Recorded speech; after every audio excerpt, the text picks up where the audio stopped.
Hello, my name is Marcus. I'm the compiler of a collection of therapy quotes entitled 1001 Windmills of the Mind, a collection of advanced self-help quotes taken from what's often called the psychodynamic or the psychoanalytic perspective, which long ago, as I understand, was referred to by some as philosophical medicine or narrative medicine, helping us to realize that we're always oh boy, that we're always young enough to cry. We're always young enough to cry, and no one is old enough to feel hurt. You say I'm too old to feel hurt. That's not true, my friend. Because girl, when you left me, it reminded me of how my mother broke my heart in two. You reminded me of the pain I felt in childhood, and I chose you to bring up the memory of my pain.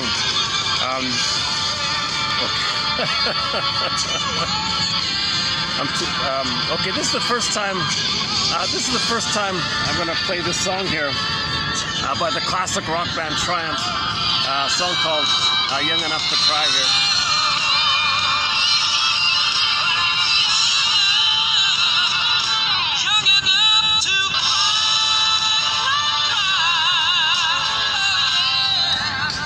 We're all young enough to cry.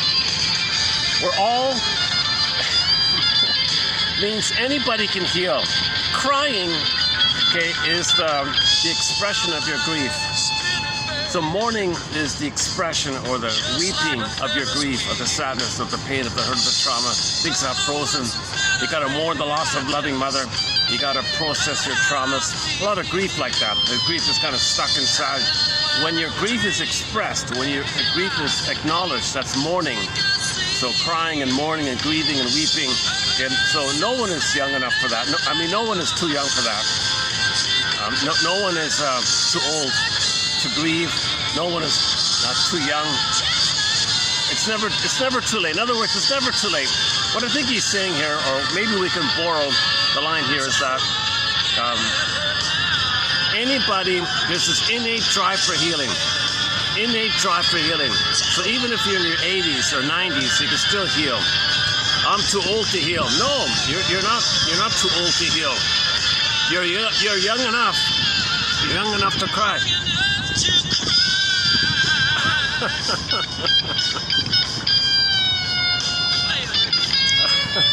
Play it, Ricky. The guitarist is Rick Emmett in the background here, and Gilmore is the vocalist. So it's sort of a blues, kind of a blues rock kind of song. Underappreciated song. I've never ever heard it on the radio or anything like that. It's off their third album, the Just a Game album. The same album with Lay It on the Line and Moving On, and this song here, and a couple of other good ones. So we are young enough to cry. We are able. We need to mourn. We need to weep. We need to process the loss. We need to identify the loss, mourn the loss, recognize, identify the trauma. So the problem is too many babies. We're homotraumaticus. We're traumatizing ourselves. Yesterday I offered one theory about it. So a lot of babies are getting what's called attachment trauma. Maybe it was meant to be. Another.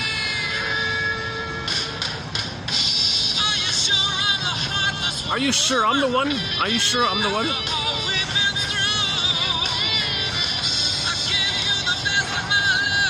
Oh, here's a bit of a narcissism.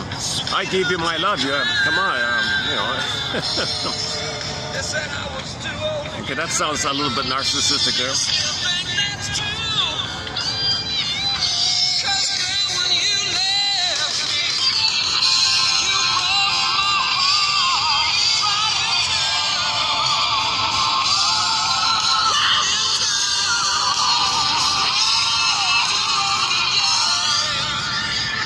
Okay, whenever a person complains about unrequited love or a breakup, the intensity of the feelings, it's from the past. When you're triggered, So somebody leaving you, it's a triggering effect. Disappointed, yes, okay. You can learn, opportunity to learn what's going on here. But when you're, yeah, so we're young enough to cry. So in order to cry, when you feel the pain of unrequited love, okay, that's a trigger of the original loss, pain, of not getting mother's love, not getting a secure attachment style, not getting mother's sweetness and comfort, not getting the blissful oneness that all babies need, not getting that Garden of Eden, that Shambhala, that paradisical, heavenly kind of experience called blissful oneness, a stage of symbiosis, merging, fusion, undifferentiation, participation, mystique, unio, mystica, this blissful kind of oneness kind of feeling. Babies need it for the first 4 to 5 months as an extension of the uterine time. Babies need what's called a social interpersonal womb. And if they're not getting it, that's a birth trauma. That's a birth trauma if they're not getting it. Well, it might happen at birth if the bond can't be reestablished, if the symbiosis and the bliss. So if the baby's ripped away from the mother, and when the baby's returned and it can't be reestablished, that's a birth trauma. Mother might try and all that, but the baby's too late. It's called a betrayal trauma. Mother, you betrayed me after all we've been through.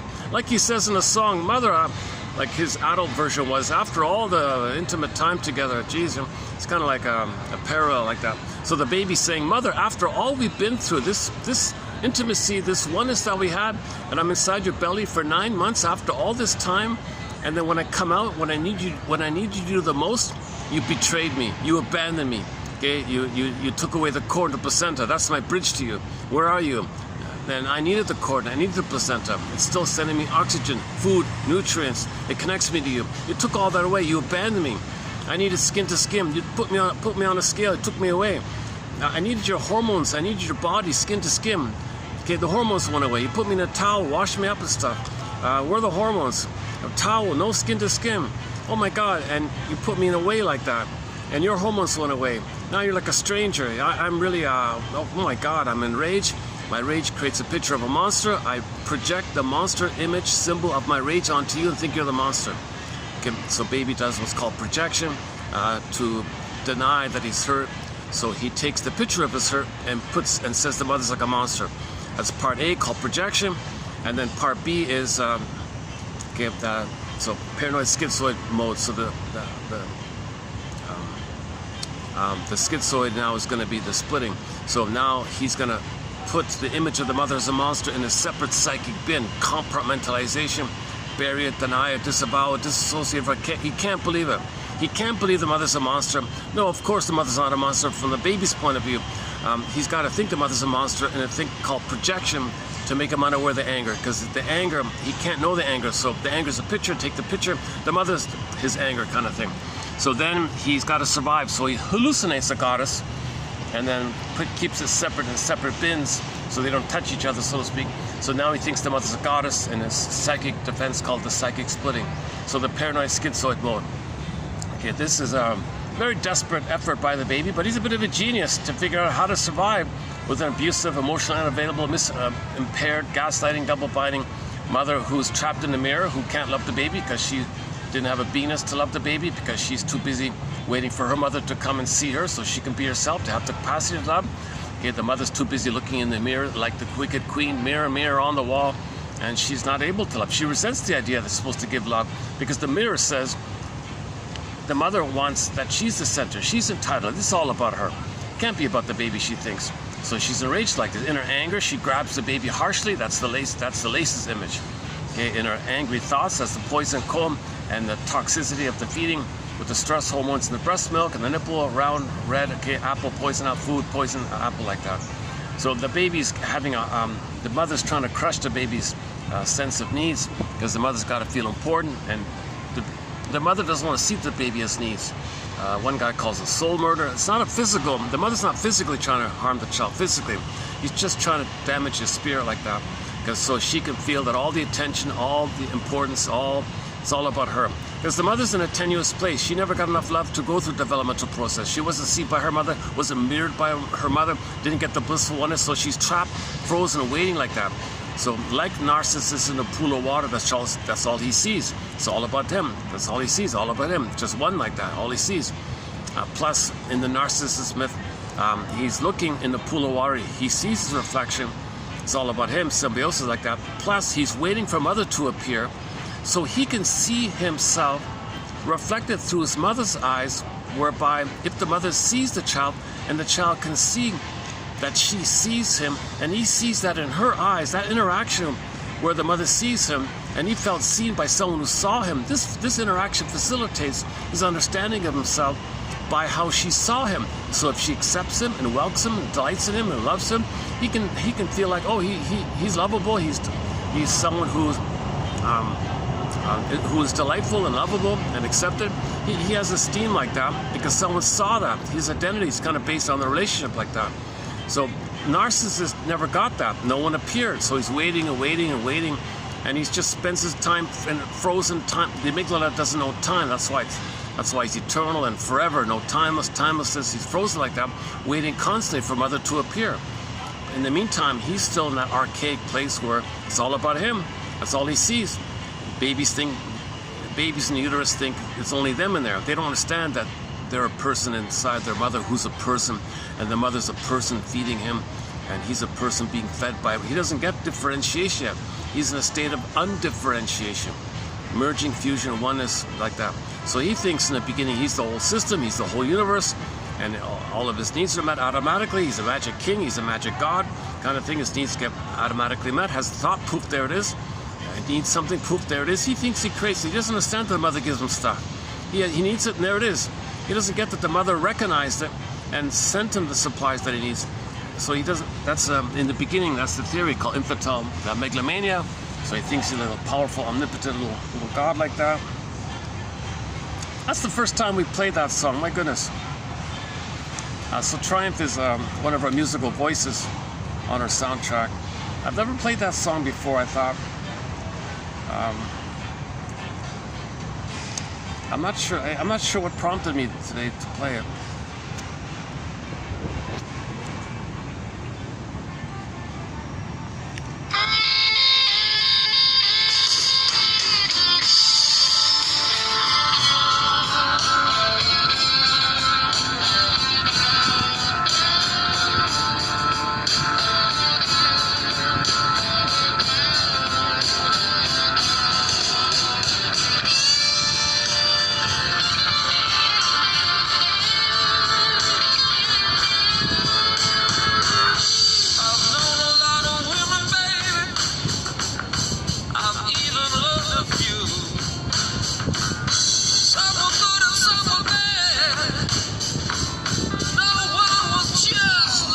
Okay, no one was just like you. So there's the fit. Okay, there's the trigger. Okay, so he had a like Cupid's arrow, the projection. So when some girl reminds him of one of his parents, let's say, if the singer of the song is the firstborn boy, he's going to look for a woman with the same personality like the father. If he's the second born, it'll be the mother, it'll be flipped like that. So we don't know the protagonist in the song like that. So it'll be one of the parents, because children pick how one of their parents chose and find someone to play the other role, the other parent, so they kind of recreate the family imprint in the present, as above, so below. Okay, the outer is a reflection of the inner state. So in the inner state, there's a couple of imprint, mother and father related to each other. Imprint. Child grows up and he's going to play one parent and find a partner to play the other parent, and that's going to be a reflection of their inner state like that. So if somebody, so in the case where Anne Teachworth says, if the firstborn, okay, let's just go with the idea the firstborn is a boy. Okay, odds are, she says 70%, I don't know where she got the figure from, but 75% of the time, if the firstborn is a boy, okay, he's going to grow up, okay, and sort of play the personality of the mother's side. That means he's got to find a woman to play the personality of the father's side. So in other words, he's going to find a woman with the same personality like the father. So let's say let's just go with this example. So let's say he meets all these, he says, oh, I know, I looked around. Which woman out there has the same personality like my father, you might think. So he looks, I know all these girls, and none of them, oh, you're the one, click, you're the one, Cupid's arrow. That's called projection. Okay, that means he's triggered. If the catalyst, okay, flares up the memories, it's like a sudden thing, so the image is projection. Cupid's arrow is like a projection. So that means somebody in the present is a stimulus, a catalyst. It reminds you, so boop, it blips up the memory, the neural circuitry of your imprint, and it's a sudden feeling. So it feels like, so now the present is the past. I mean, you present the past to the present, or the present is called the presenting past, or the present is called the presented past, or because the amygdala doesn't know time, all time is that time. So someone reminds you of the past, so boop, there's like a little arrow like that, so you're suddenly there all of a sudden. So the present is mostly the past. Now, you don't even know the person in the present. They just remind you the mother or the father, in his case, the father in the past. So the woman reminds him of the father in the past. Oh, this is very familiar. I love it. Because he's playing the mother, and he needs a woman to play the father like that. Okay, by the way, sidebar here, if the firstborn's a daughter, chances are she'll marry a man with the same personality of the mother. It's a very common one like that. Anyways, back to this theoretical example here. So let's say the firstborn's a son, and he's looking around, looking for a woman who has the same kind of psychology, personalities, deep resemblance to the father. A woman with the same personality, psychology, imprints, psychic structure, something very similar internally to the father. You're unconscious. Oh, there it is. You're the one. That's called a transference love. Okay, it's like infatuation, puppy love, love at first sight, being in love, spellbound, love trance, just a sudden kind of thing. That's hence the arrow idea. It's a sudden, quick kind of thing. So now, no one just like you. So you're the one. You're my first, you're my last, you're my everything. You're the one. I've been searching all over the place, and you remind me of my father. You remind me of my father, and I want to continue. I want to continue the unresolved issues of my parents in my mind. I'm going to play the mother unresolved side. You play the father, and as my mother, I'm going to try to get my needs met through you playing the father. So I'm continuing my mother's quest, and you're going to fill in for her efforts by playing my mother's husband. So I'm going to play her and you play him. I'm going to continue that kind of thing. Because he's kind of frozen with the imprint. He has a stencil like that. That's the theory, as above, so below. Unfinished with the parents, so he'll play one, find someone to play with, and continue the kind of thing. Oh, you're the one, I've been looking for you. No one just like you, you fit it. I love you, you're perfect, now please change. The title of the play, I love you, you're perfect, now please change, kind of thing. So that's one theory about it. That's a very good book called Why We Pick the Mates We Do by Miss Ann Teachworth. Excellent book, highly recommend it, Why We Pick the Mates We Do. And then, unfortunately, she only has the one book. She said she did a sequel, but I can't find it. I wrote around for it. I don't know where the sequel is. But in her final interview, just before she passed away, she said it's in the press. It's being pressed out or something. But we don't know. I can't find it. But hopefully it'll make an appearance somewhere. But she wrote it. She completed it, she said. So that's a real pity. If we can, hopefully we can find it. But anyways, I would highly recommend her book, Why We Pick the Mates We Do. 1997 or something like that. It's currently in its 6th printing, I think. It's still around, easily available, lots of second-hand copies around. Bit of a classic in the relationships field, I think. And there's a very good 3-chair exercise where you role-play healthy parents. You role-play the healthy parents you wish you had. That sets a new precedent in your mind. And she plays it, you play it. You imagine healthy parents, she. Okay, another sidebar. So a couple went into therapy. Their marriage was on the rocks, and they said to her, "Please teach us how to talk to each other. How do we communicate with each other? How do we make eye statements with each other? We're always arguing like, oh no, no way, no thanks. You sir, I'll see you on Monday. You ma'am, I'll see you on Tuesday. Okay." The fellow comes in and says, "Oh, I see. I'm going to practice with you. Oh no. Well, why am I here?" Well, the focus is the imprint. You're going by this imprint. So we need an alternative network for you to refer to. So I want you to, there's 2 chairs. I want you to role play a healthy father relating to a healthy mother, and you play those 2 characters, and you do an interaction like a drama between a healthy father you wish you had and a healthy mother you wish you had. You play those 2 characters in a little interaction. So you create these little skits. So you pretend your father is apologizing, Okay, and to her, and you play her admitting it, accepting, and making likewise an apology, clarifying a misunderstanding. You play him making an I statement. You play her making an I statement.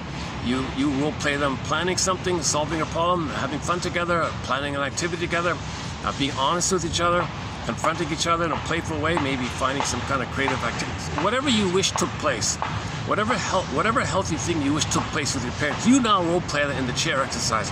That sets a positive reference point. And from that alternative reference point, you may have a reflection in your current life as a reflection of the inner.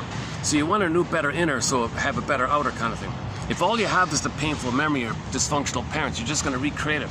So you want something alternative. Yes, it's just role play. Yes, it's just positive fake memories like that. But there were supposed to be positive memories in your mind, right? So it's easy to refer to it. It inspires you. It moves towards healing. So you need some little springboard to move towards healing. So he does that. And then on Tuesday, she does that. This goes on for several months. And sure enough, they saved their marriage because they found themselves creating a new relationship that reflected their respective healthier imprints they made. So she created a healthier imprint because she imagined healthy parents. He created a healthy imprint because he imagined healthy parents. And he came from that healthier side. She came from that healthier side. And sure enough, they related to each other from that healthier kind of place. And they saved their marriage, kind of thing. So that's all explained in our book. We did 3 videos on this topic, why we picked the mates we do. So let's play that song again. Hold on a sec. Let's start it again here.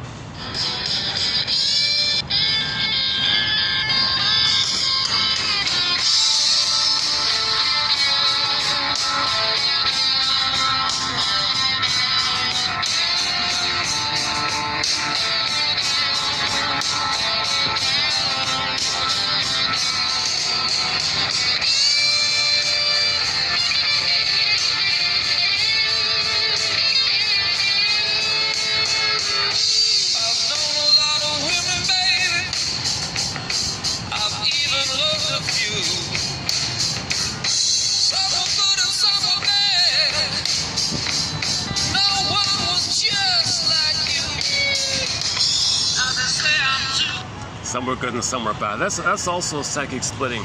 He kind of has this attitude. You know, some girls mirrored him maybe. Some girls thought he was important or something. Some didn't. Narcissistic injury, they're no good. Some were good or bad. So that's a psychic splitting, a sign of trauma. So that's why he's looking for somebody in the present who's one of the parents to heal. You see, here's the tricky thing. If he is going to marry a woman who reminds him of the mother, you see, that means the mother was trying to get mothered by her husband. So it's doubly off. It's really doubly off, because here you have a woman who marries a man who reminds her of the mother. You see, so what a mess, right? Intergenerational trauma, right? It's easier to understand if you think in terms of the other way. If the woman marries a man, if the woman marries a man like the mother, it's kind of clear she's trying to get the mothering she didn't get through the man. So it's a little bit, you can kind of follow it like that. But then if the man marries her, you're picking up where she left off. So you're going to try to meet your mother's delusional needs to get mothered by the husband who reminds her of her mother. Does that make sense?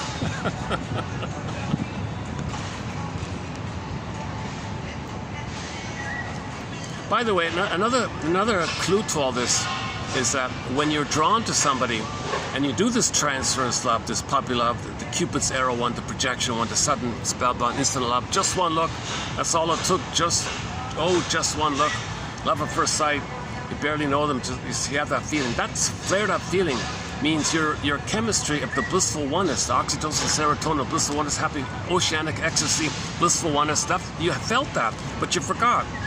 Something in the present reminds you, so it flares up, so now you feel it. Now you're feeling what you couldn't have felt. You're not feeling something new with the person, you're just bringing up something old. And then you transfer the blissful feeling in your original time to the person in the present. That's called transference love. You transfer the blissful feeling to the person of the present. The person of the present you see is like an emotional reincarnation of your mother in the past. So you transfer the mother in the past to the person of the present. You transfer the feeling with the mother in the past to the person of the present. And now you're kind of feeling what you felt but forgot, triggered up by the present, because the present is a catalyst and a reminder of the past. Why are we doing this? Why are we drawn to someone who hurt us? Well, it's unresolved. It's unfinished business. We're looking for that person who hurt us so we can pick up and try to process, assimilate, understand, why did you hurt me, mother? Why did you fail me, mother? Why did you do this to me, mother? I want to understand what's going on. I got to figure this out so I can forgive you and understand you. So you got to find a copy of that person to pick up that kind of place and see if you can understand the person. So that's sort of the positive attention. We don't remember, so we recreate in an attempt to remember. Memory, repeating, working through. We don't remember the trauma with the mother, so we recreate it by looking for somebody who reminds you of the mother or the father, and then you flare it up in an attempt to remember. Now the guy in the song is saying, you broke my heart and all that, you're a heartbreaker and all that. Okay, well, that's for the person or the mother broke the heart, you see,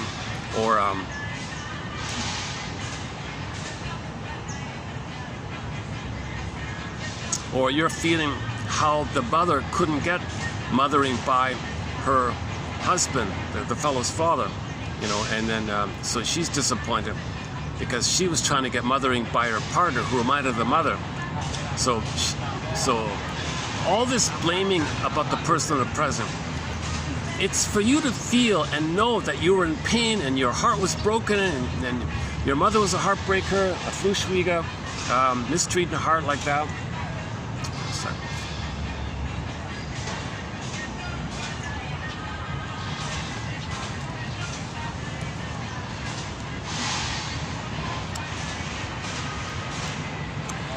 Well, I had quite a challenge getting today's video started up. I tried several spots all over the park, all over the place.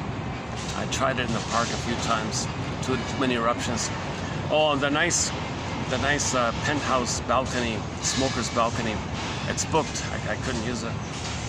The elevator was working, but there's a function taking place. I couldn't use it yet. But this is sort of a backup spot here. I got the park speakers and all that. Luckily at the moment, to my surprise, luckily it's not too bad at the moment.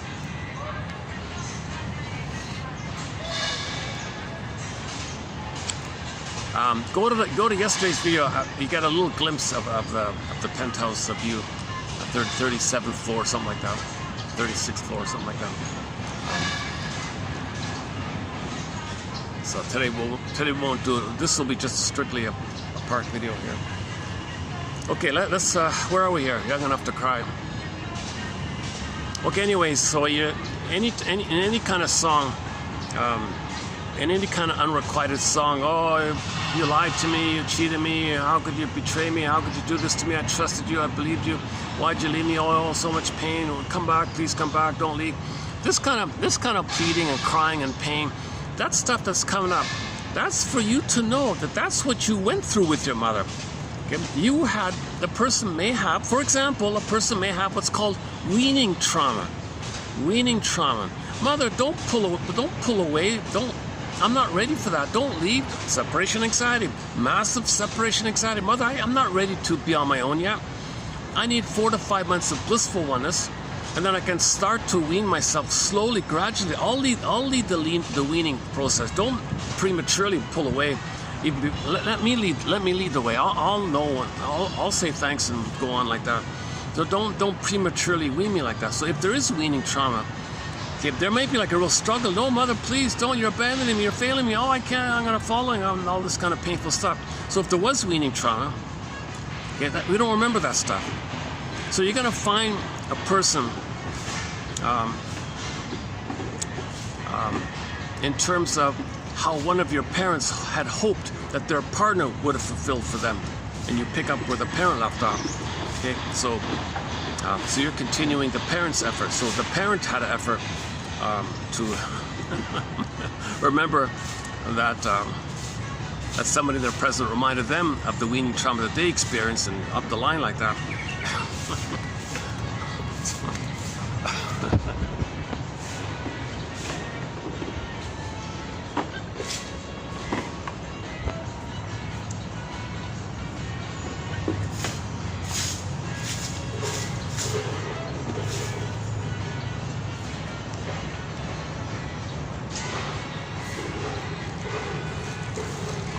actually, medical doctors used to refer to attachment trauma, relational trauma, developmental trauma, interpersonal trauma, strain trauma, ambient trauma, the betrayal trauma, all that kind of stuff.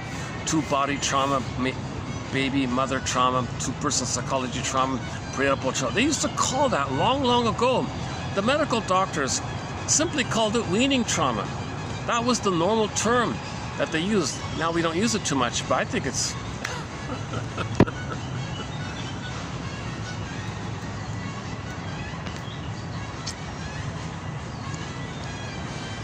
You see, the people don't want to admit, people don't want to be, it's painful to be aware and to know, mother, you did that? Why would you do such a thing? My mind wasn't ready to be on my own, and I needed more time to consolidate my identity, and then I could, and then have a reality that I can have myself and see you as a reality, and you're a person, I'm a person. I need time for I'm okay, you're okay, whole object relations, psychic constructs, okay, a cluster of memories of me and a cluster of memories of you, and they're separate. I need time for that distinction to take place. Because mother, in the beginning, it's all blurred up, it's all one. I need time for that to naturally occur. If you prematurely wean, flash frozen, I'm still stuck, trapped in the mirror. Mirror, mirror on the wall, I'm stuck in this archaic place where it's all about me, I'm center, I'm waiting for you to appear, I'm waiting to be fed. Now I have the hope for the fulfillment of all unfulfilled needs. My real need for you was missing. Now I'm cursed, mother. I'm gonna go through life looking for symbolic you. Cookies, ice cream, sweets, cigarettes, beer, wine, activities, or some mechanism that triggers archaic fantasies of regression of the good old days when we were one. So mother, I'm going to look for ATMs, addictive trigger mechanism. I'm going to look for ersatz self-objects, ersatz you, in other words. Mother, you really cursed me like this. So there's a hole there. In the hole of my psyche, there's supposed to be a memory of you, and that's missing. Now I'm going to look for symbols of you to fill in that hole to see if that hole can be really you, but it never works because the symbol of you will never be you. Mother, please don't do premature weaning. Please don't betray me. Please don't do this, mother. So there might be a real struggle, a distress, a real persecutory anxiety, an existential, ontological anxiety, massive fear, Masters calls it abandonment depression, helpless, powerless, scream, rage, silent scream painting, ever munch, all this kind of one lady calls it abandonment syndrome, abandonment neurosis, abandonment complex. Mr. Ballin calls it the basic fault, this eerie feeling of a core fault. Took place, like a core wrong took, like a fault, a wrong. Geological metaphor from the Greek myth, Miss Core, the soul on the field. Earth opens up, she gets pulled down. Disney film Inside Out, you see the chasm scene. The chasm, the soul got pulled down. And the associated emotion with the loss of the soul. Okay, Miss Core, the princess. Princess means soul in myths and fairy tales, okay, meaning your beingness. The beingness, okay, means soul in myths and fairy tales, and that's symbolized like a princess. And when the princess gets pulled away and the chasm got yanked down, the associated emotion presented in the film Inside Out 2 was sarcasm. The little mind workers called the sarcasm workers. Sar-chasm. So that quickly tells you the immense anger and cynicism, and the spokesperson and the surface of it was the ennui character. And so very bitter and envious like that, and associated with envy and schadenfreude and shame like that. And then if Riley gets older, it would turn into the Wicked Queen, basically. So she's only 13 in the film or something like that.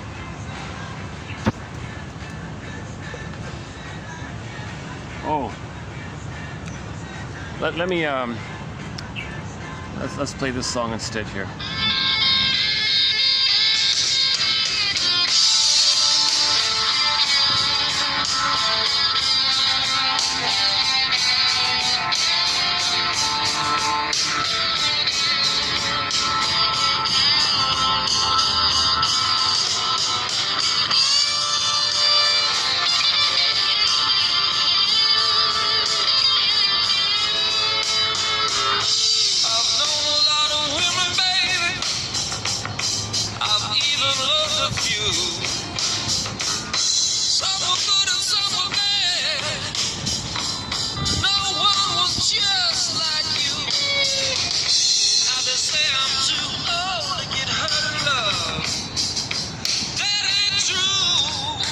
Yeah, that implies you know, somebody, the woman might say, or a friend might say, oh, get over it. What's your problem?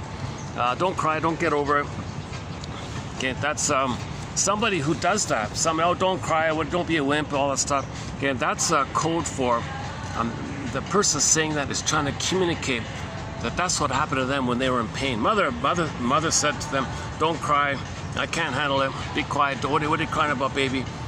You're blaming me, all this stuff. So the Faustian bargain, the Faustian deal. Later on, when someone's vulnerable, you say those kind of things that your mother said to you to deal with the anniversary reaction, that if someone's in pain, it reminds you of when you were in pain with the mother. That's coming up.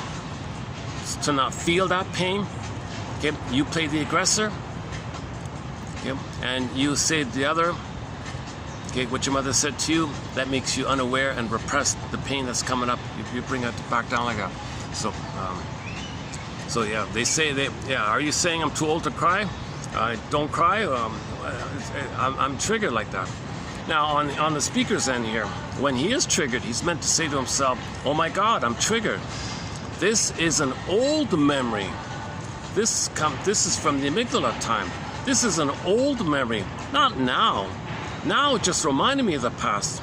Okay, you got to distinguish between present and past. But the person's so caught up in the full emotions that you're a seahorse. Part of the brain called the hippocampus, shaped like a little seahorse, is down like that because with trauma, the amygdala is flared up. EAS, enlarged amygdala syndrome. Okay, when there's trauma, the amygdala. Okay, the amygdala is there at birth. The almond part of the brain, the survival, the stress response system, the survival part of the brain, it's fully there. And if there's trauma, it's flared, it's enlarged, it's bubbling, it's enlarged because it's trying to pump out more cortisol, stress. Go, baby, run, baby, mother's hurting you. Get out of here, take off, hit the road, get out of here, find another mother, she's dangerous. Baby can't go. The amygdala enlarges, sends up more cortisol. Go, baby, I said go, don't you hear me? Your mother's misattuned, malattuned, get out of here, crawl out of the crib and find another mother. Find safety, run for safety, run for the hills. Your mother's a monster now. Poor baby can't go anywhere. The amygdala is getting larger and larger. The baby says, hold the phone here. I can't handle any more stress hormones, more adrenaline like this. But the amygdala is saying, well, go. I can't go. Well, I'm going to send you more. Why are you sending me more, amygdala? Well, then you either gotta make up your mind. You're going to fight in the mind. Okay, so deer in the headlights. The body's there, the mind goes away. And then you'll have the mercy, the numbing, the possum thing. Or I want you to fight with the mother. What are you talking about, amygdala? I'm a helpless little baby. How can I fight with the giantess in the nursery? How can I control her and make her behave like that? How can I do that? Well, I'm sorry. I only think about survival, and your mother's dangerous. She's impaired. She's not meeting her needs. She's not meeting your needs. And if your needs are not met, you're going to be a goner. So you either got to run or you got to fight with her. Come on, baby. Oh, Jesus Christ, amygdala. All I can do is have fantasies. So I'll do both. I'll space out and I'll have fantasies. Jesus Christ, amygdala.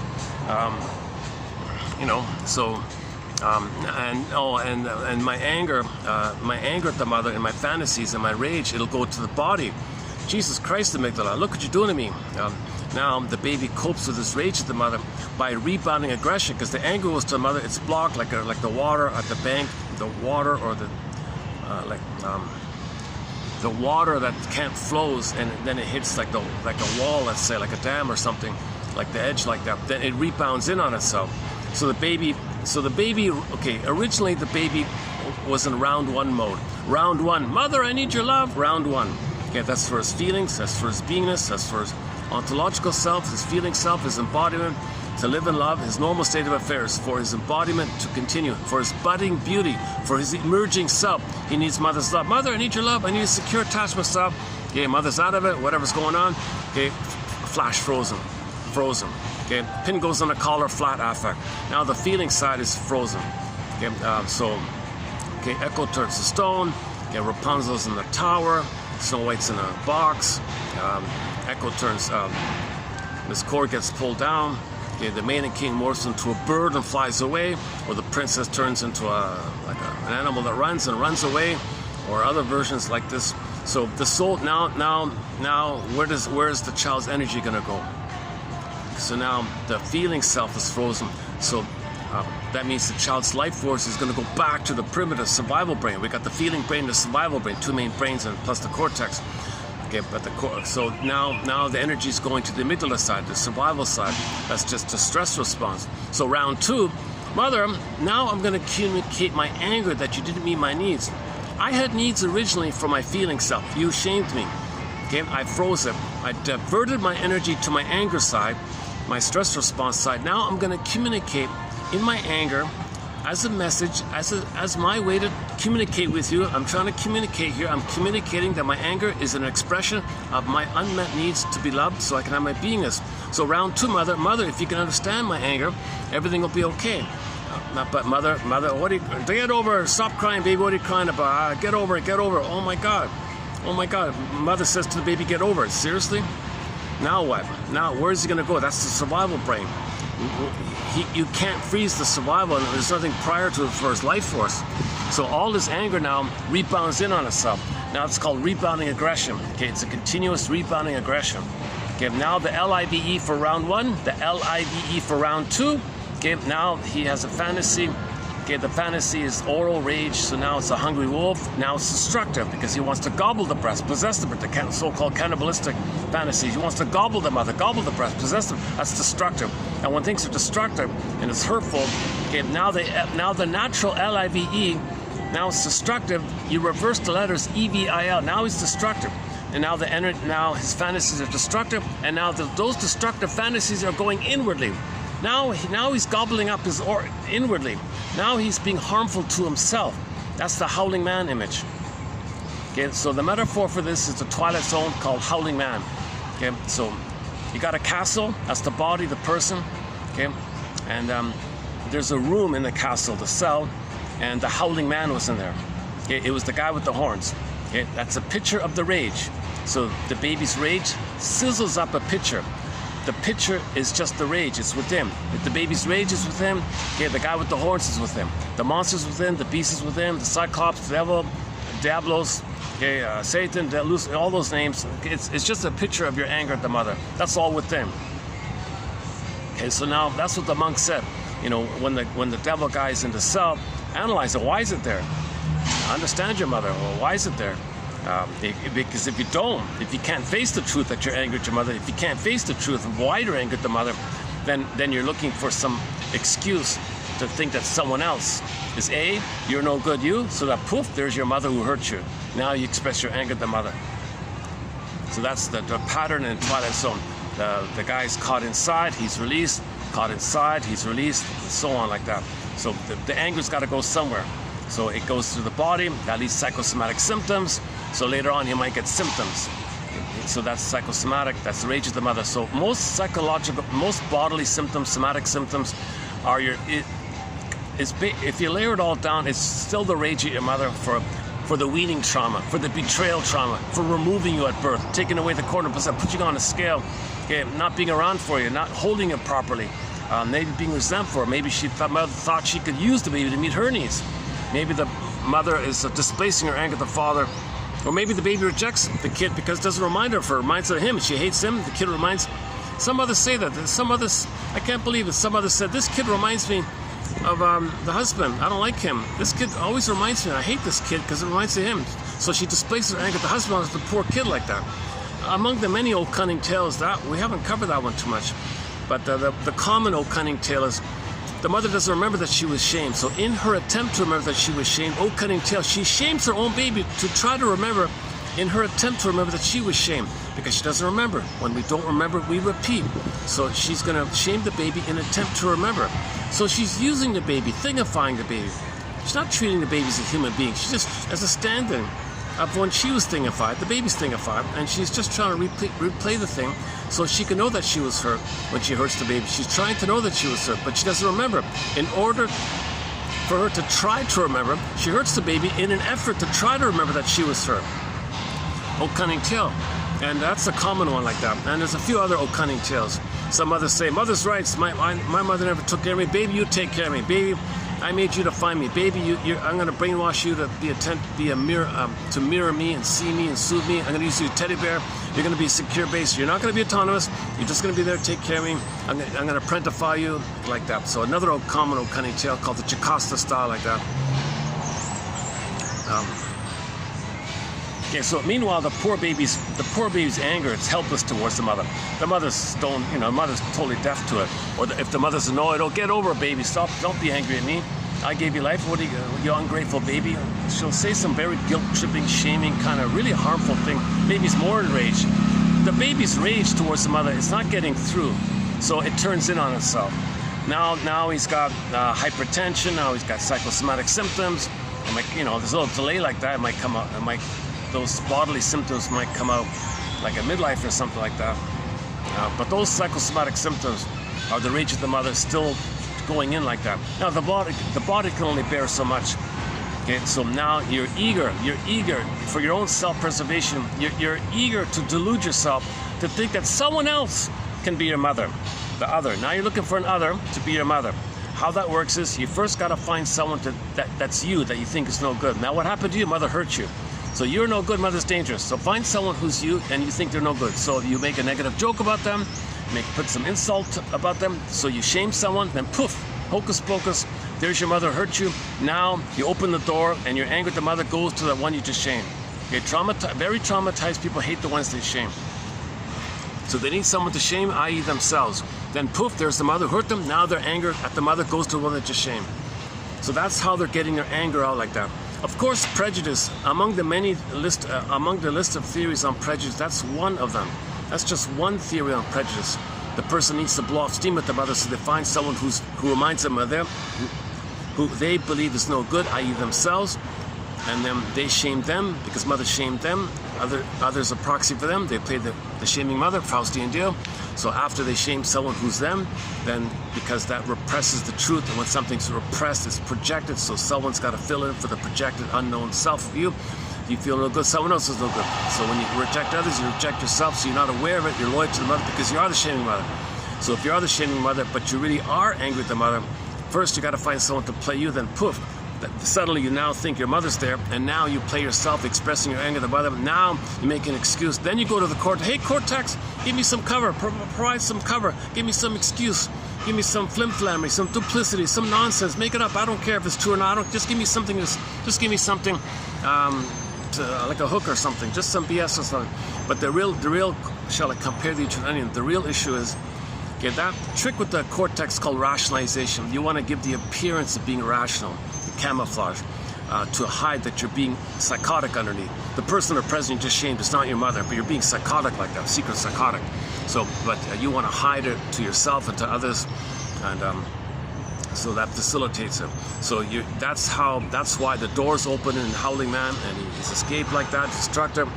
Okay, so Diablos is the guy with the horns is a picture of your rage at the mother. It's within the cell. He escapes, gets back in like that. So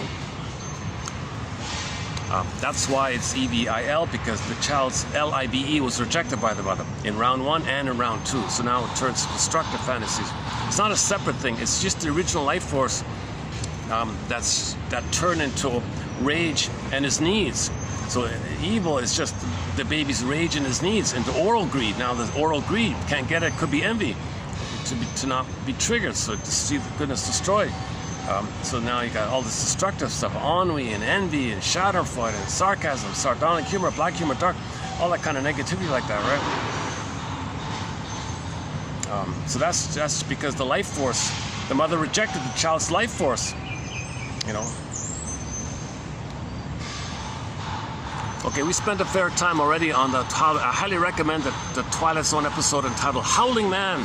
Ow, Howling Man. Because when your rage at the mother, okay, goes in, okay, the rage of your mother is the picture of the guy with the horns. Okay, so he was nicknamed the Howling Man. Because when your anger at your mother goes within, that's attacking your organs. It's attacking something inside. Although you psychologically think you're attacking your mother, because you can't tell the difference between you and your mother at this early point. So you psychologically think you're attacking your mother, you're hating your mother, but you're hurting yourself. Hence the "Ow!" You're a lonely, howling wolf. You're hurting yourself, you're alone, and you're howling man kind of thing. That's not pretty good metaphor, I think. You can't do that so much, right? You can't howl in pain inside. These are psychosomatic symptoms. And then you got to pill it away, medicalize it away, or operate it away, but it's still going on. And then the other side of it is you blow off steam, pressure cooker, by thinking someone else is you, who you think onto whom you can replay the shaming experience of the original setup. Someone plays you, you play the mother, they're you play the mother shamed you, that person's you, so you shame them. Then flip-flop, the one you just shamed, because of the fusion, undifferentiation, merging, fusion, primary process thinking, Alice in Wonderland, mentation thinking, double think, double talk, all this simultaneous at the same time on another level. The person you're shaming is playing you at the same time, no time, timeless. There's your mother hurting you. Now you open the door, you angered the mother. The one you just shamed, the one you're mocking, you think it's your mother hurting you, and now you hate that person. So you commonly see this in the bully pattern, right? They're hurting the poor little kid in the playground, and they're acting like a victim that they've been abused and all. Everyone feels sorry for the bully, and they twist it around like some similar kind of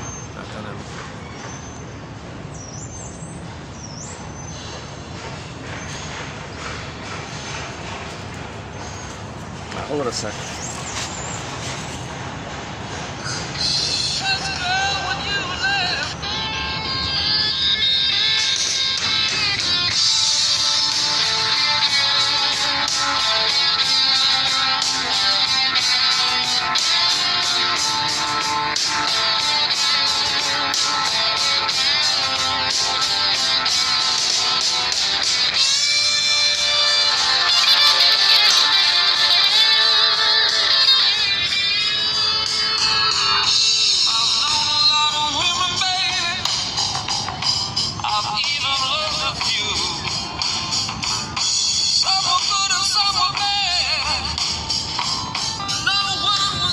Yeah, some gave me narcissistic supply, some didn't. They were good or bad. Very simplistic either or mentality, right?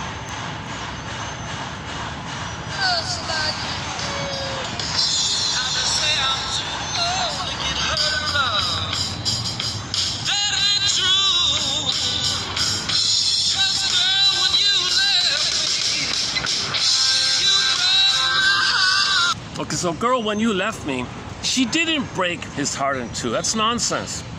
Really? A woman who leaves you for another fellow or something, that breaks your heart in two? Come on. You're supposed to come from a place of beingness and share your beingness. She doesn't want to share her beingness and your beingness. You don't lose your beingness because someone doesn't want to share you. You're looking to somebody to help you find your beingness. Now, when the mother did weaning trauma, he couldn't get his beingness. The baby's heart was broken. His spirit was broken like that. So he recreates it. And him saying, "You broke my heart, girl," okay, that's for him to know that as a baby, his mother broke his heart. So the things you're saying, okay, that's, you gotta say to yourself, that's from the amygdala that does not know time. There's a memory of the weaning trauma in the amygdala. The weaning trauma, the persecutory anxiety, the terrorizing feeling of being prematurely weaned, okay, it means baby thinks he's a goner, he hasn't developed yet to have his identity. He feels empty inside, the chasm, he feels empty inside. He's got no at home within like feeling. Jesus Christ, that's a terrorizing experience. No baby. The baby kind of feels like any animal in the savannah, if he's alone like that, the predators, he kind of feels a little bit like that, they say. Now, the mother can keep him physically alive, but his identity, his connection to himself, he feels empty and lonely, and being this golden ball or embodiment, capacity is the real self, the gifts and the treasures, the real self, okay, gratitude, affection, spontaneity.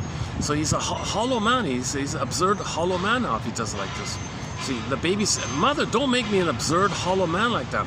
Don't make me so empty like that." Jesus Christ. So weaning trauma is a severe child abuse.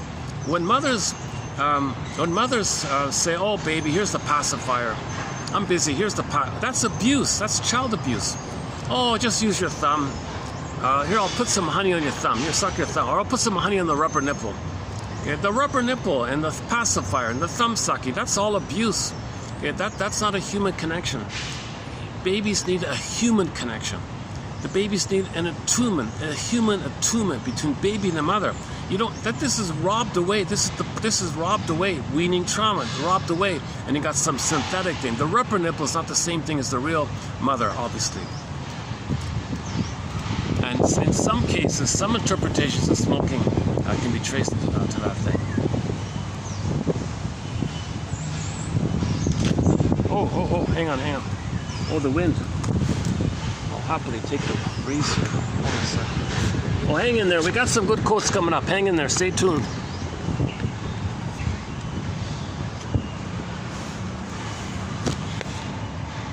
Oh my God, yeah, stay tuned. We got some good quotes. We got some good strong quotes coming up. Hold on a second.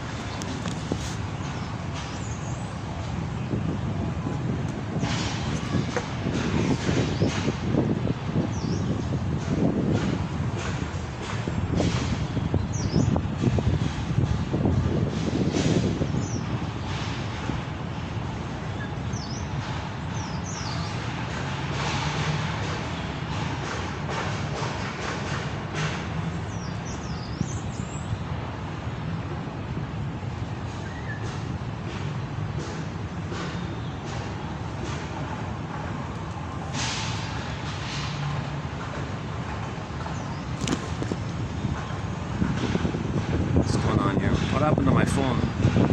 Hold on a sec. Oh, here it is.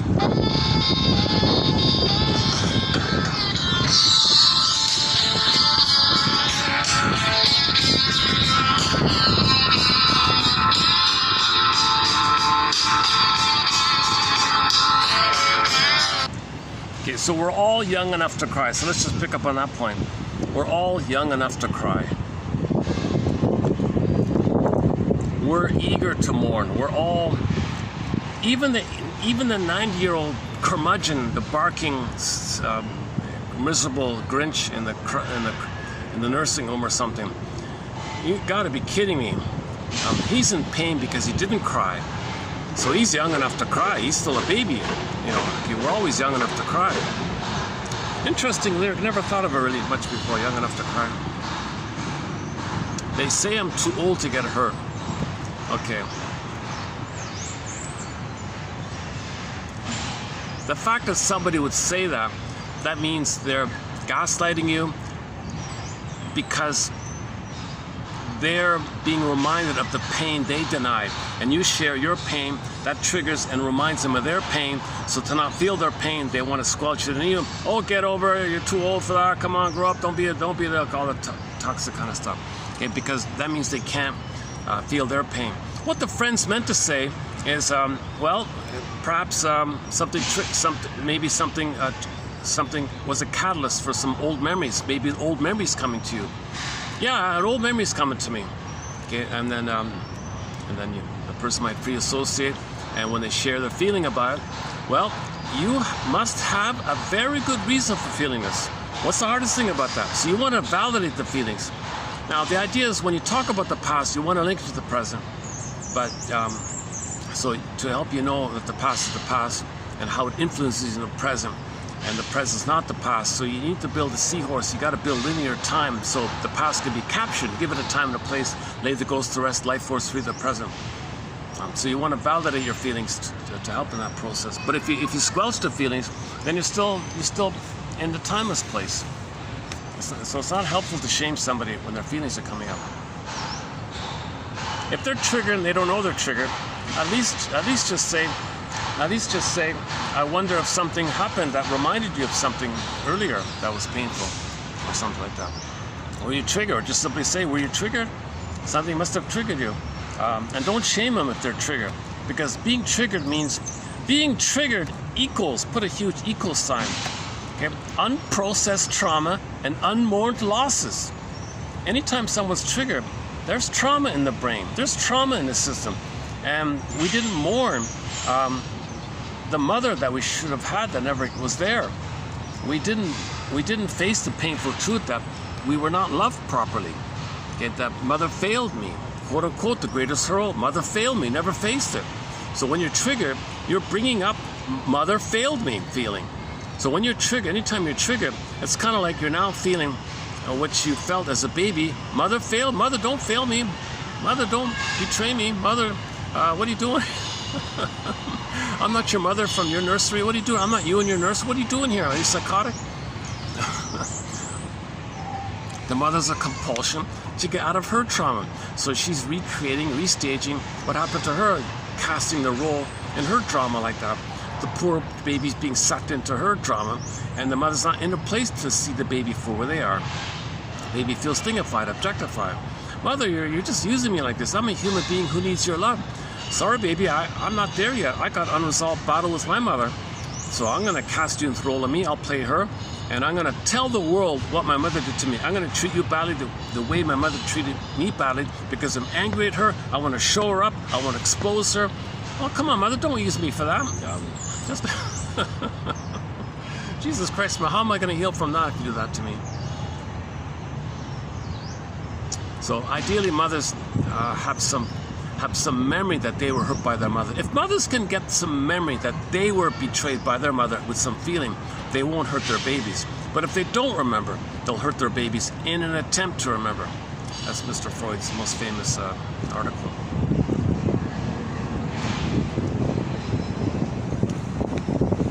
Oh my God, I gotta ease up here. So we got some heavy quotes. We got some good quotes coming up today. So today we'll be doing TQ 3001. Yeah, interesting. So I've got a very good quote from Mel Faber coming up. Mel, D as in David, Faber. He's got to be probably the most underappreciated analyst. Was he a medical? No, he was only, okay, fair enough. Yeah, he's only a PhD in psychology, but he really focused his whole life on the analytic process. I don't know if he went to, he must have, did he go to an analytic institute? No, maybe not. Maybe not. Yeah, I think he spent his life as a professor in the academic world, as a professor of psychology. But his books throughout his life are all analytically minded, so he's very focused on an analytic perspective. So I highly recommend his book called The Psychological Roots to Religious Belief. He wrote a lot about, he put religion on the couch, so he unpacked religion a fair bit. He's one of our key lead authors in our topic on the psychoanalysis of religion. So we'll have one quote from his coming up today. A couple from this Bergman guy. We don't have many quotes from him. He's a clear writer, I think. A couple from him, and let's see, and two from another unknown author to me, Eugene Hollander. Okay, so we'll be doing three authors: Bergman there, Holland there, and the last one's Faber, M. Faber. Yeah, MD. He's not a medical doctor. His initials are MD, just in terms of his name. Mel. I don't know what's D. David, probably David. I don't know.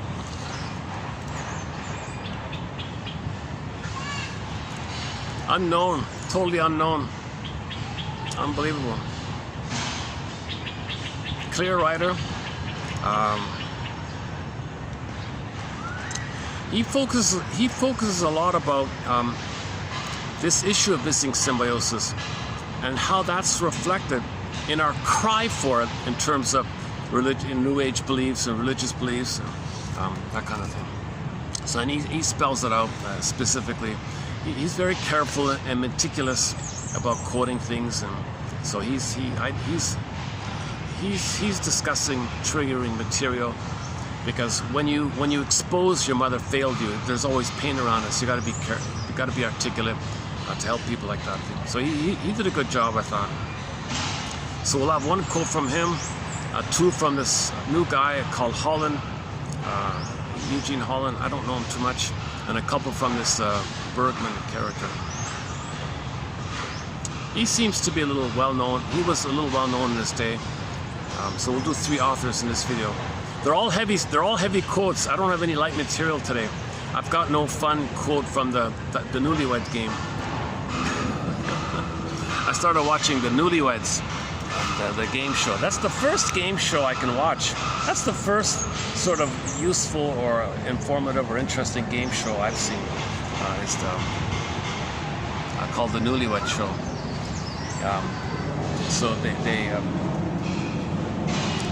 So newlywed couples go on the show, and they have to guess how their partners would answer questions. And these are intimate questions, very personal questions, a lot of embarrassing moments, a lot of bloopers. But the questions are pretty good sometimes. You know, they're pretty good questions. It'll talk about being triggered. If you watch an episode of the Newlywed Game Show, I bet you that there's a good chance something in there will remind you of something in your life. Something. It's nice to see a happy couple. A lot of dysfunctional couples in there. A lot of couples you can tell are not going to make it. I'm guessing the divorce rate might be a little over the 50% with them. I'm thinking it's more like maybe 3 out of 4 will make it. You can see all kind of red flags, all kind of signs in that game show. And they're married within the first 2 years or something. They're only selected if they've been married only for 2 years. I guess that's newlyweds. They're newlyweds, but yeah. Because if they've been married for 30 years, they know each other. There won't be any confusing misunderstandings and things. Now, a couple can use that show as a self-awareness, as a prompt to discuss and learn about each other. They can grow. They can learn and grow from it. Some couples might be embarrassed and fight with each other about it.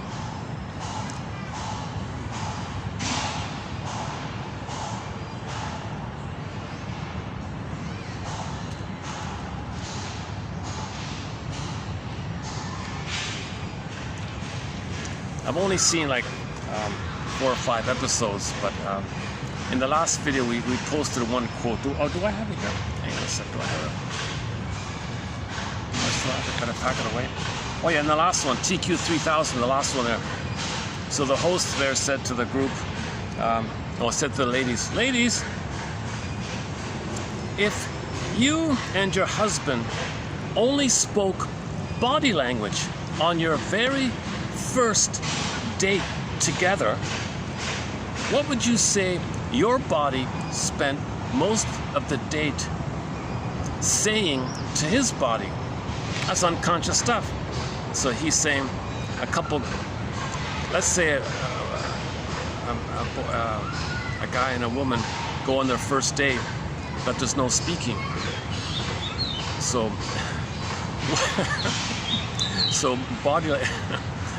body language is also sometimes called unconscious communication. So what would her body be saying to his body? And so a lot of misunderstandings with that one, I thought. And sometimes men want to save face, so they lie to save face. Others say, I don't care about that. Let's win the game. Let's. And one's upset because you saved his face. We want to win the game.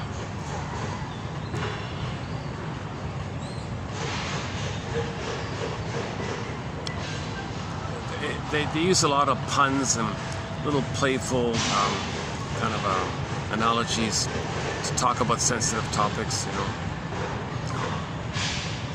I don't even want to repeat them. They're too intimate, kind of thing.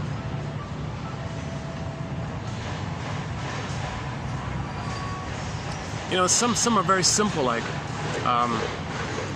how many pillows are there on your bed? What do you say? Like you ask the ladies, all right, ladies, how many pillows will your husband say are on your bed? Well, we have 4, so he'll say 4. Okay, fair enough. And next, well, we have 3, so he'll say 3. Okay, fair enough. And so on. The guys come on the scene. All right, how many pillows do you have on the bed together? 7, 8, 10. I think 1 or 2 got it right. The others missed it or something.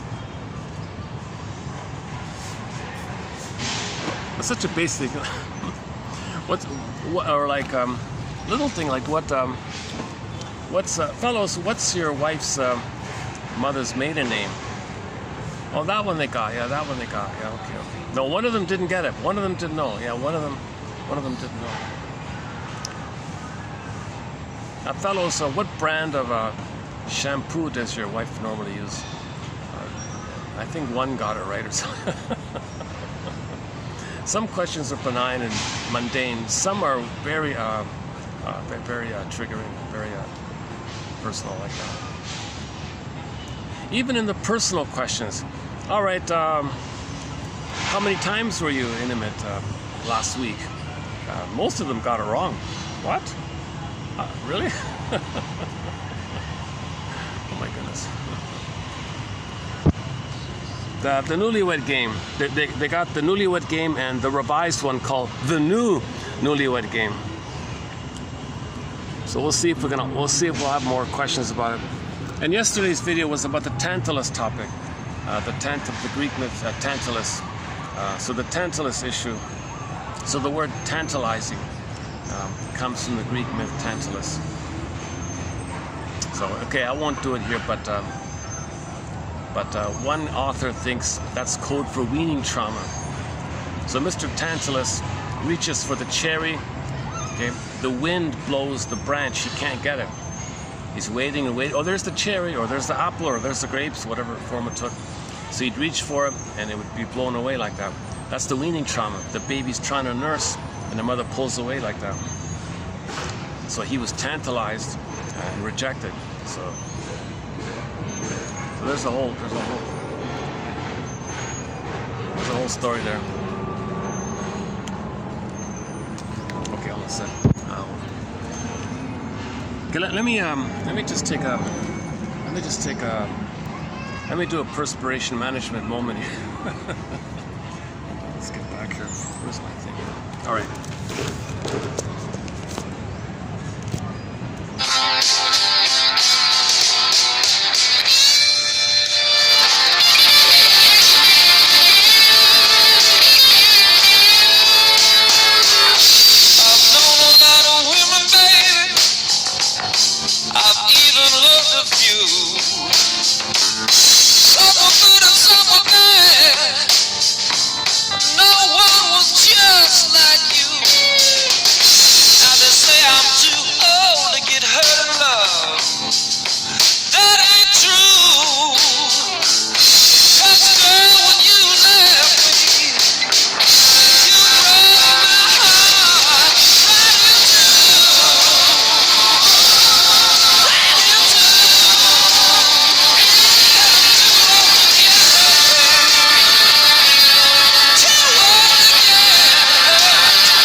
enough with this line, my goodness. Okay, enough with this nonsense. She didn't break his heart. It was already broken. He just repressed it, buried it, stuffed it away kind of thing. She just kind of reminded him of it, so it comes up, so he feels it now, what he buried before. He feels now what he buried before. She didn't break the heart. She didn't break his heart. It was already broken. He chose her to find that out. So he can grow and develop when he recognizes that his heart was already broken. So that we can change the lyric. Dun, dun, dun, dun. You reminded me that my heart was already broken in two. Thank you very much. Now I have an opportunity to face the past, identify the past, heal the past, address the past. Thank you very much. I didn't know my mother broke my heart in two. You remind me of her, so it comes up. Thank you for lifting the lid or something, or just so instead of just directly blaming her as if she's the mother in the past. Okay, she's not the mother in the past. The mother broke his heart. The girl in the present didn't break his heart, but he transferred the mother onto her.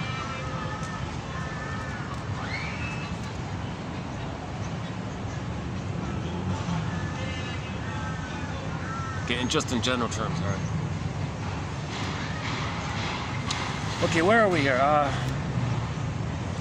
A little unusual opening here. Okay, so let's backtrack for a second here.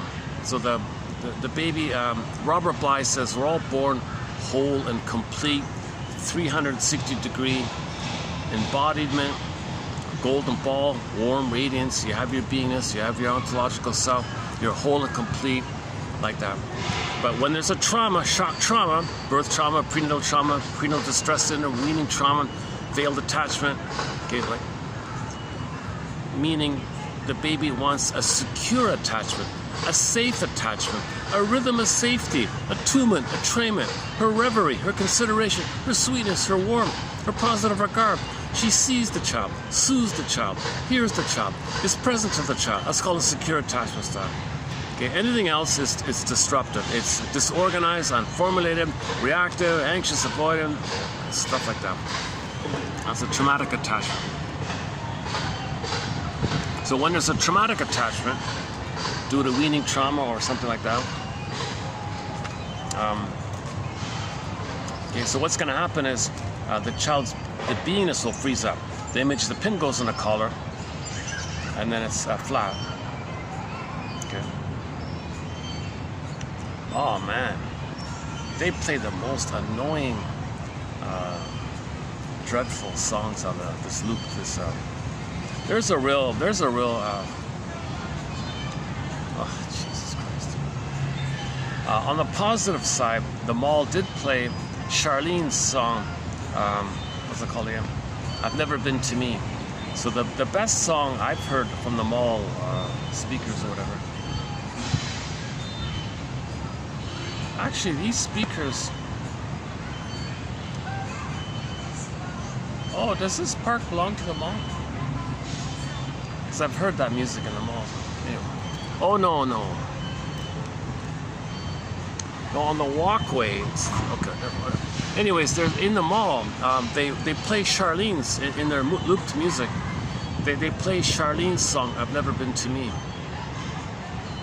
This one I'm hearing in the background is one of the most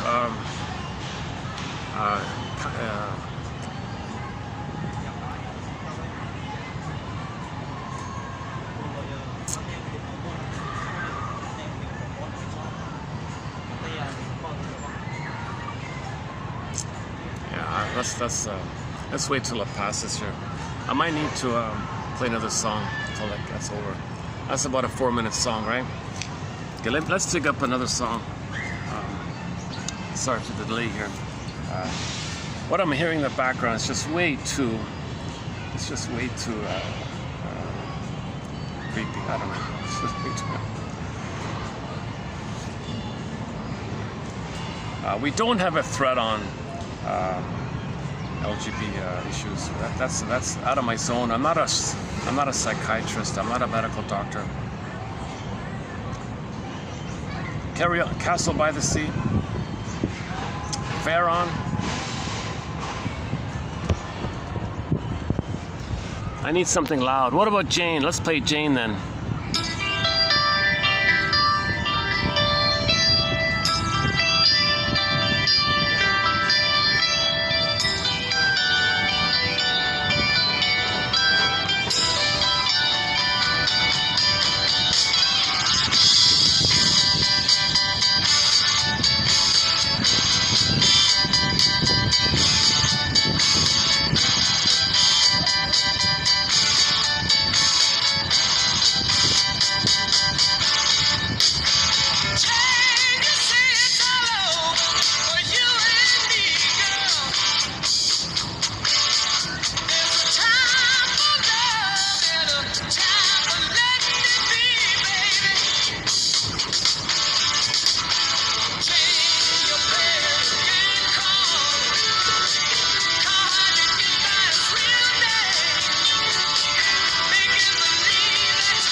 I started playing this song after we discussed the classic film Three Faces of Eve. The Three Faces of Eve. So there's a very important psychological message in that film, The Three Faces of Eve, which is that when the woman went to therapy, after 3 years of therapy, that seems to be the common benchmark, the common standard time to do the therapy analytic process seems to be. I've seen several shrinks say 3 years. So she went to therapy for 3. Now we don't see the actual therapy process in the film. All we see is some pompous guy chomping a cigar the whole time. It's a little ridiculous. He's supposed to be Mr. Freud, I guess. But anyways, after therapy, she was healed. Her ego was repaired. She had a kind of a both and way of thinking, a reality, 3-dimensional, vertical thinking. And then her name, she felt her name was Jane. So when she was healed, she was Jane. And the previous versions of her that she was, from the traumatized state, she was either Eve White, the gloomy, depressed one, Eve White, or the critical parent one that she crossed over called Eve Black. So that refers to splitting, white and black, right? Eve White, Eve Black. So that's frozen child, freezing parent. Abused child, abusive mother. So she was either this helpless child like Eve White, or in identification with the aggressor, she'd be the critical, who cares, abusive one, as to shame others who would play her Eve White, and she'd play the Eve Black. She'd play the mother, to treat others the way she was treated. Okay, so that's dysfunction, because when you play Eve White or Eve Black, okay, frozen child, freezing parent constructs, Miss Alan Golem's book called Unloved Again. Okay, you're repeating those constructs you created in the trauma. That's in the past. That's in the amygdala. The amygdala does not know time. When there's trauma, you repeat, you repeat. So if the traumatic script and the constructs you created from the weaning trauma, attachment trauma, is, okay, more benignly, you play frozen child. Okay, that's the clinger and the pleaser and the caretaker. My fault. I'm wrong. Or nothing. I'm always guilty. Something wrong with me. That's the frozen child one, or the Eve in the film was Eve White one. Now, if the trauma is more severe, the other version is some children cross over and play the aggressor who shamed them. They play the mother who made them Eve White. She plays so that's called Eve Black one, the critical one. So the woman in the film, at the beginning of the film, she was either the depressed woman or the critical, who cares about you woman, kind of dangerous woman. And the daughter would say, gee, mother, when I see you as Eve White, you bring me down. But mother, when you're Eve Black, you scare the daylights out of me. And when she was Eve Black, she tried to harm the kid like this, so the kid had to get sent away and all that. So finally she had to go to therapy because of this. And so that means if you're doing either or thinking, adversarial thinking, oppositional thinking, black or white thinking, if you're doing this kind of like frozen child, freezing parent, victim, mother hurt you, or you're the child who was hurt by the mother, I'll become the mother who hurts me. If someone else will play me, I'll hurt them, and I'll play the mother's side, or you play yourself side. That's still a trauma with the mother. And the code is, the names refer to psychic splitting, meaning when you think in terms of, well, that's sort of a parallel dynamic. When babies are traumatized, they engage in psychic splitting to protect the mother. So splitting prevents healing. Splitting prevents mourning, because your mother didn't want a healthy kid. So if you engage in splitting, you stay dysfunctional. Splitting means you stay dysfunctional. That means you're loyal to the mother. You don't want to betray her. You don't want to disappoint her, because the mother said to the child, "You're with me, against me. Mirror, mirror on the wall. You're going to mirror me, or if you don't mirror me, I feel narcissistic injury, narcissistic rage, and then I scare you. So you either mirror me or I hurt you." So frozen child, freezing parent. So Eve White or Eve Black. So for the beginning of the film, you saw the two sides, the two abused versions, the passive abused version, or the identification of the aggressor, called the Faustian deal, the Faustian bargain, the more perverse one. So that's more perverse to hurt others. It's one thing to be hurt by the mother, but then to become the mother who hurts others, who play you, you think others are you and you hurt them, that's more perverse, psychotic, sick kind of stuff. So she was sick. The poor woman was sick, right? The film is called Three Faces of Eve, so the first versions of her was Eve White, Eve Black kind of thing. So after she went to therapy, okay, and found and admitted that her mother failed her, admitted that her mother didn't love her, okay, understood the situation, faced reality. She wasn't young enough to cry. She said, I'm not young, I'm not young enough, I can always cry, I can always mourn. What is it again? Young enough to cry? They say I'm too old to get hurt now, but I'm young enough to cry. Yes, I'm young enough to cry. At any age I can cry. There's no time with this issue. I want to mourn. So she mourned, she cried, she grieved, she expressed the grief, she expressed the pain. That's like a mourning kind of thing, talking and crying like that. Called a firebird, and release, catharsis, positive abreaction, some kind of emotional knowing, some kind of emotional eurekas, emotional ahas, not just cognitive ahas, but emotional knowings like that. That's part of it. I called a firebird and a phoenix like that.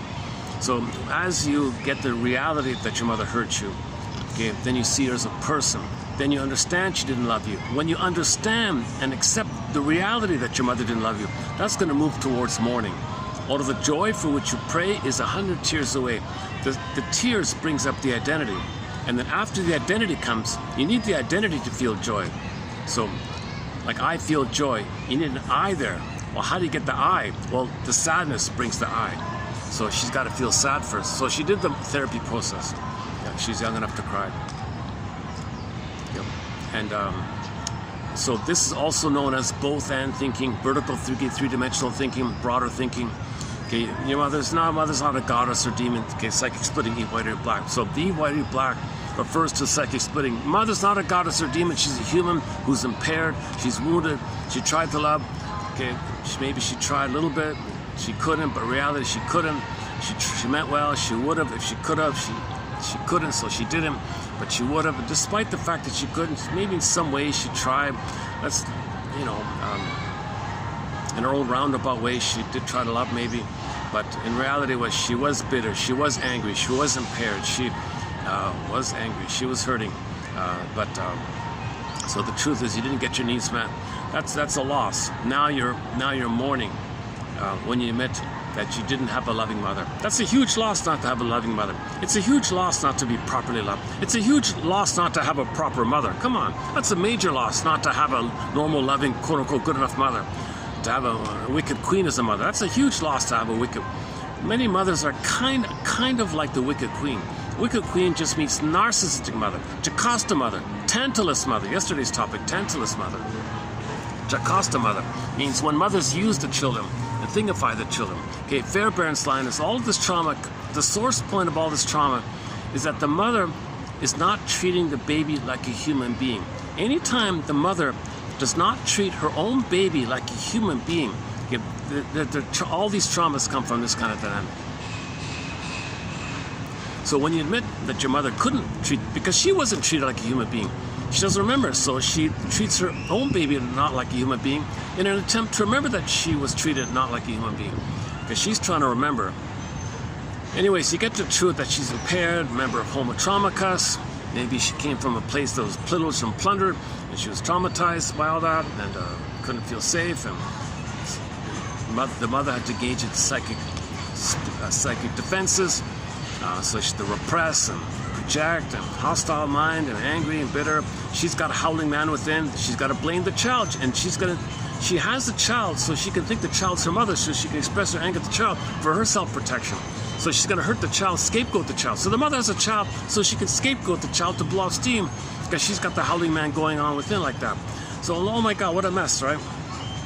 Okay, so you got to do, one guy offers the balcony idea. You go to the balcony, you're in a theater, go to the balcony, look at your parents on stage, and be a detective. You're safe. You're in the little balcony there. You're 5, 6 levels up. You're safe. Okay, you're in the balcony. Your parents on stage, and see your parents relating between themselves as people. Don't think of them as parents to you.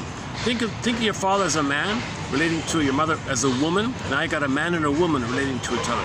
So be a detective and observe this man and this woman, impaired, infantile, battling, a newlywed couple, misunderstanding, not communicating. Were they passive aggressive? Did one expect the other to compensate for what? How is their marriage each other's reflection of the memory of their parents in the mind. Like how are they dealing with their unresolved issues with their childhood parents, and how they're recreating them to fix their parents. So they're actually trying to save their parents through the marriage like that, so they can get loved by their parents, and they're using the people in the present for that. So you're on the balcony being a bit of a detective, psychological detective, existential detective, emotional detective. Now you realize they're messed up. Now you realize the parents are messed up. And now there's some reality. There's a relief when you get reality. Reality is a relief. And then you get real feelings. That's a major relief when you get your real feelings. But to get your real feelings, which gives you a deep relief, you got to get the deep, some people call it radical acceptance. You got to have a radical acceptance that your mother failed you. Okay, that's a radical acceptance like that. Why did my mother like? Well, look at the stage. You're in the balcony. You can see how impaired. Look at their humor. Dark humor. Were they passive aggressive? What type of narcissist might they have been, or still are? Was one a bully type? Was one barking all the time, or something like that? Was one sneaky? Passive. Maybe one was a passive aggressive narcissist. Or maybe one was a turtle narcissist. Or maybe one is a clinging vine narcissist. Maybe one was a voyeur narcissist, the other one was the exhibitionistic narcissist. Okay, in the book was one Iago. Iago's very sneaky. Iago was one a lower functioning BPD, Swiss cheese narcissist. They fall in the hole of the narcissistic empty structure. They go back to the bully pattern, and they're back and forth in the narcissist and the bully. Grotstein thinks the lower functioning BPD is a fusion between the narcissistic pattern and the bully pattern, the fusion between the two. I'm just calling it the Swiss cheese narcissist, because when they fall in the hole, they're going to go back to the bully place. And there's a few other stinger personalities. Or maybe one was a clinger. Maybe one was helpful, and was the suffering one, like the suffering helpful one. They had feeling, and the other one just reject. Like, was one parent a stinger? Was one a clinger? So you gotta analyze your parents' marriage like that, what's going on with them, to help you get the reality. And see your parents as people. Rosanna, dear child, the more I learned of my mother's story, the more of a person she became to me. So get their story, then you see them as people. That's reality.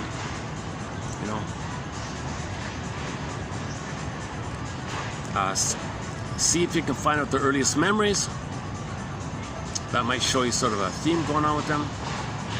The humor is a key one. Their earliest memories. Find out their birth order.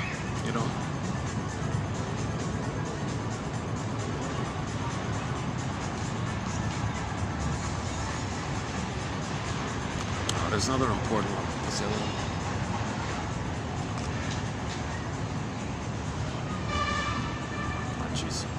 There's another important one. Okay, anyway, so the woman in the film, The Three Faces of Eve, did 3 years of therapy. So included in the therapy is free association. Okay, say what comes to mind, then the truth comes up. You feel safe with somebody, the truth comes. You want to feel. There's an innate drive feeling, but you got to feel safe. If the person you're speaking to shames you, get over it, they're too old to cry, okay, it doesn't work. You got to feel safe with someone. The other person's got to validate your feelings. The other person just points out things, helps you notice your blind spots a little bit. They point out defense before content. They point out your resistances. They highlight something that you said already that maybe you didn't notice. So the shrink doesn't do too much, really. It seems to me, you have a pattern in your life, and from what you said about before, that's why you're doing what you're doing now. What do you think? So the interpretations are tentative. They're invitations for mutual exploration. Okay, the two of them are like detectives. It's not abracadabra. So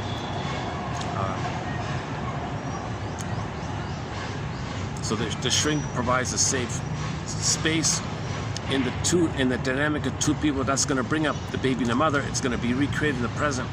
And so the shrink brings that helps you to bring it to your attention, because you're getting your story. When you catch yourself in a repetition in the present with somebody, you're getting your story. You see, that's building the seahorse. That's giving a linear time, context, storage bank of memory.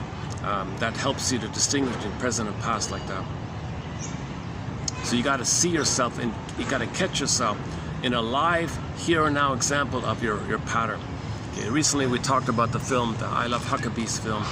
You've got this pattern, you learn it back here, and that's why you encrypt the truth. That's why you're doing what you're doing now.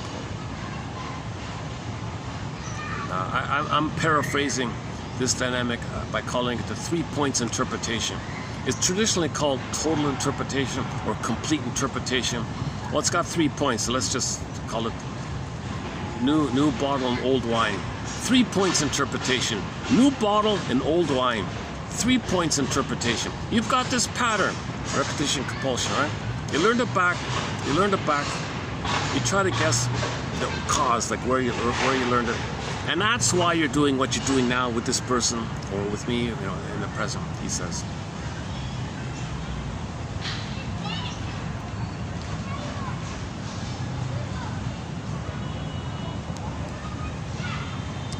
Luckily, thanks to the breeze, I can do it today. Okay. Jeez.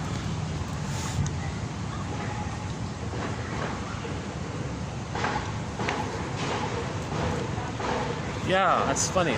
Yeah, I didn't. I've gone back to just one coffee. For a little while, I did 2 coffees. I was sweating more, so don't forget that. I'm going back to just 1 coffee. Yeah, it's more normal now. Why am I telling you?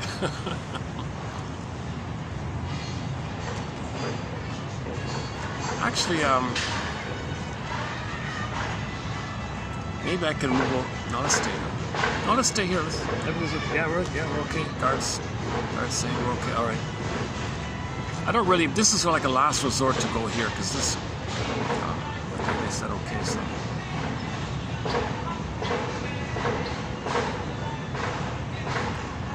I was just thinking I could go back to my normal spot, that pyramid in the park there, a little pyramid structure. 3 points. Talk about 3 points. 3 points on the triangle.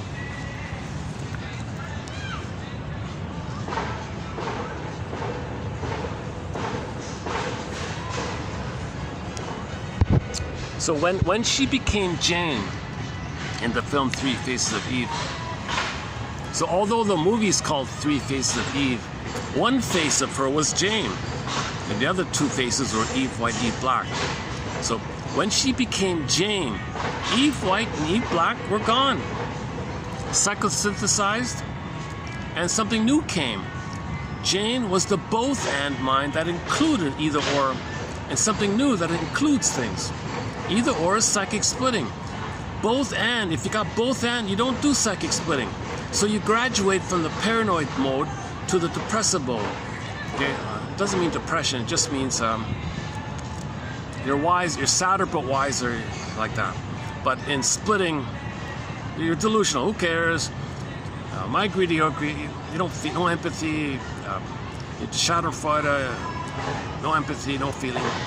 So it's kind of simpler that way.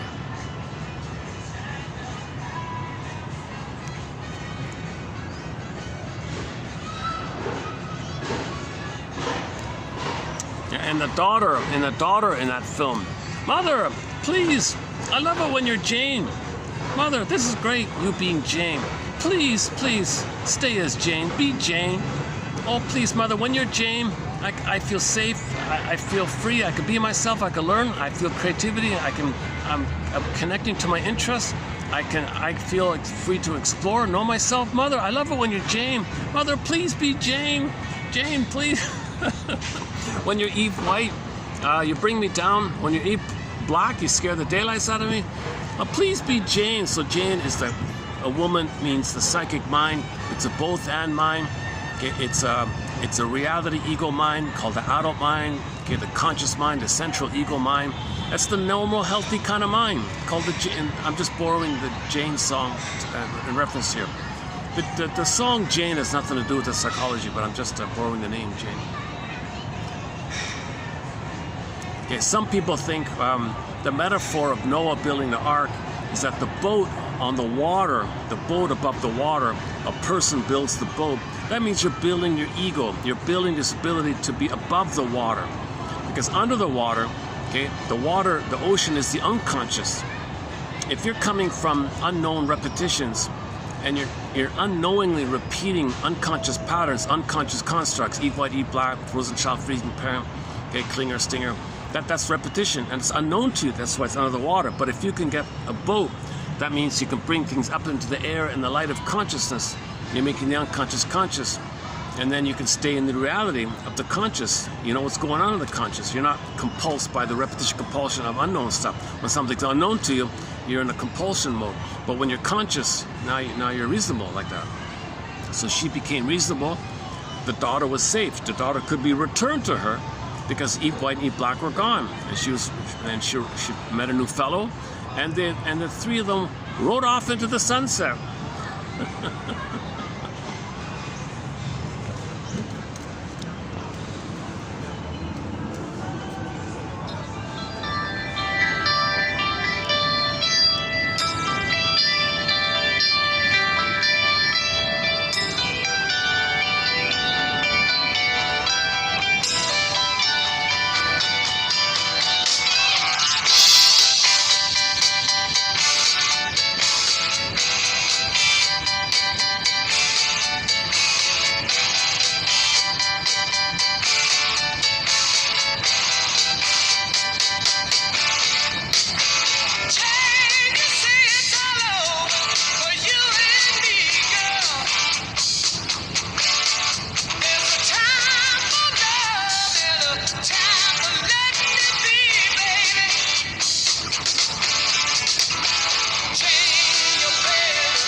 If memory serves me, this song is just simply about, oh, please, Jane, don't leave me, please, Jane, come on, stay together. Are you testing me? Are you playing cat and mouse with me? What are you doing? Oh, come on. Lay it on the line. Another Triumph song, very good Triumph song. It's called Lay It on the Line. Sometimes I play the Alyona Yaroshina's cover of Lay It on the Line. My favorite cover of Triumph's Lay It on the Line is the one done by Alyona Yaroshina. And that's the one with Rick Emmett singing. Gil Moore sings Young Enough to Cry, and Rick Emmett sings Lay It on the Line. So that band had two lead singers, and 50%, they did a 50-50 thing. He sang half kind of thing.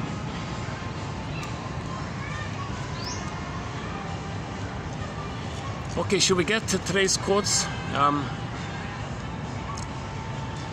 Okay, this introductory material is a little different. It's been a little different from what I usually do. I usually have a sort of a more structured opening where I do the stingers and the clingers. I do the Faustian deal, repetition compulsion. So I kind of veered a little bit. So let's just leave it the way it is here, and let's get into today's quotes here. Some heavy quotes here, so fasten your seatbelt. Trigger warning. Let's do the Faber one first. I think my favorite one's the Faber one.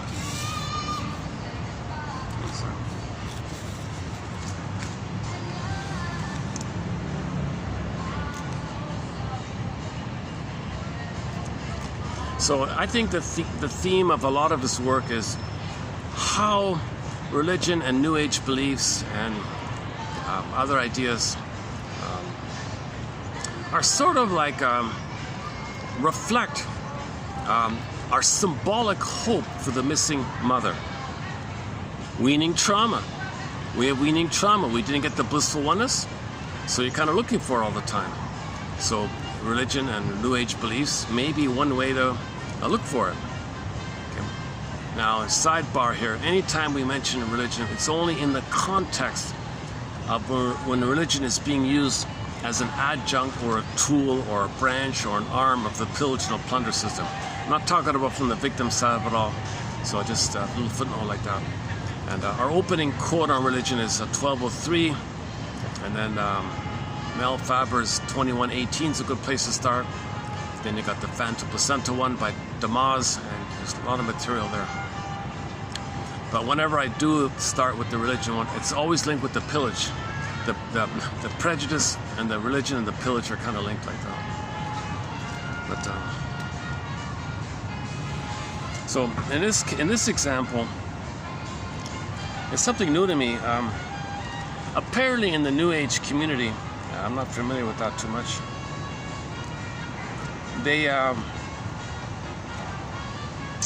They use current science, like pop science.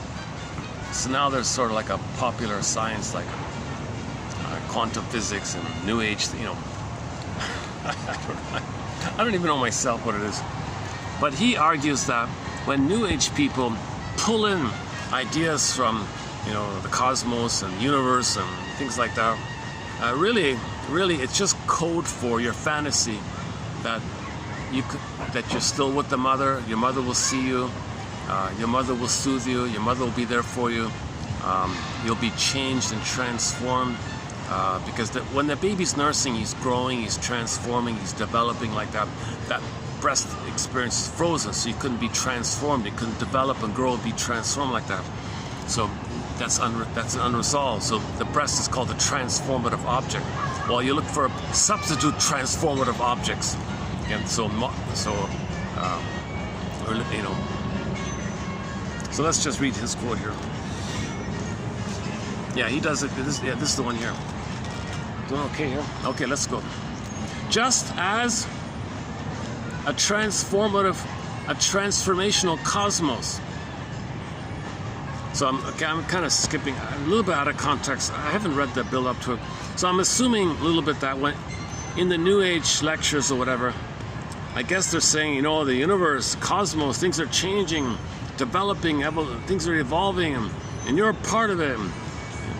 Evolution of the cosmos, things are developing, and you're with it, and you're a part of it. And I think that, okay, so just as a transformational cosmos attracts the unconscious attention of New Agers yearning for the restoration of affective attunement.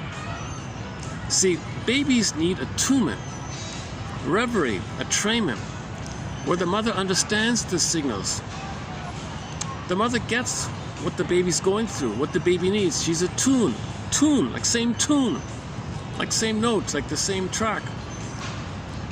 Okay, the rubber nipple breaks that. If the baby's upset, how does the mother pick up the signals?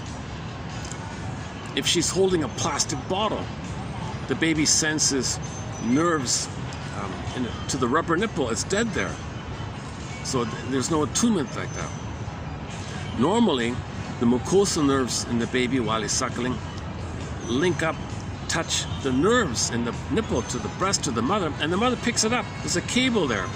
Now she's attuned. Now she understands what's going on, and she can pick up the subtle things and make the adjustments as needed. So that's part of the trauma, right?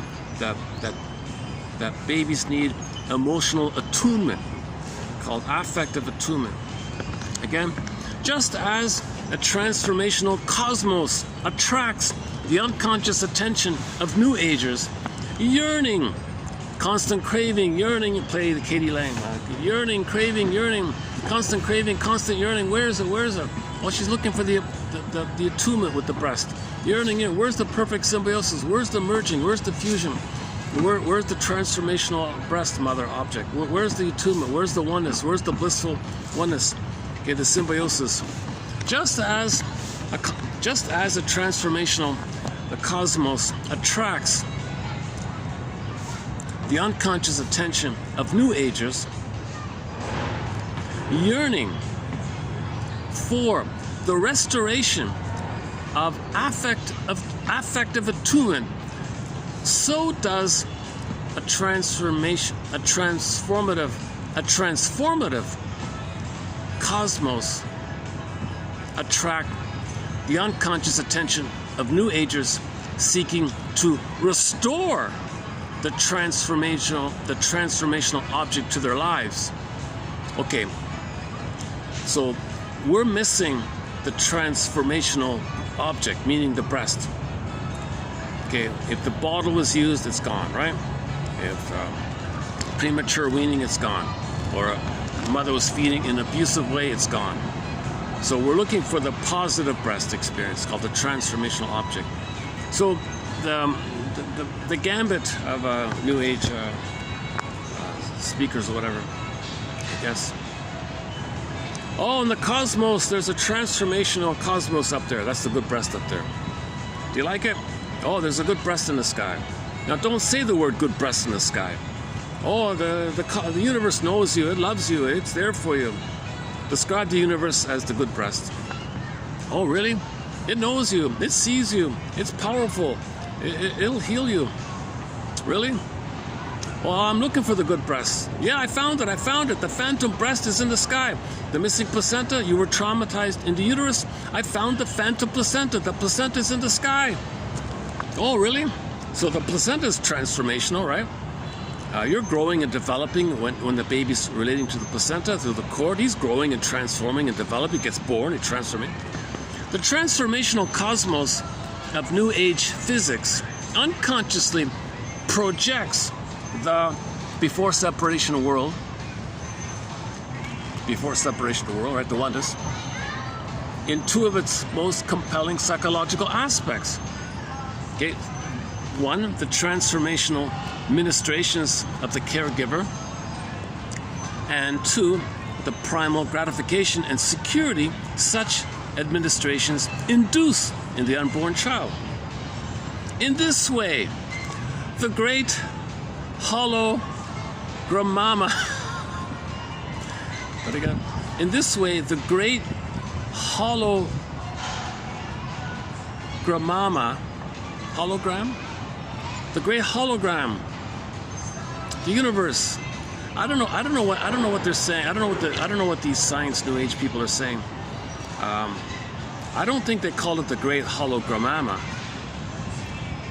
Like the mama's in there, right? Hologram, mama, the great hologram mama. The great hologram mama in the sky. Okay. In this way, the great mother in the sky, the great hologram mother breast, does not merely hold us in its webby vibrations. Okay.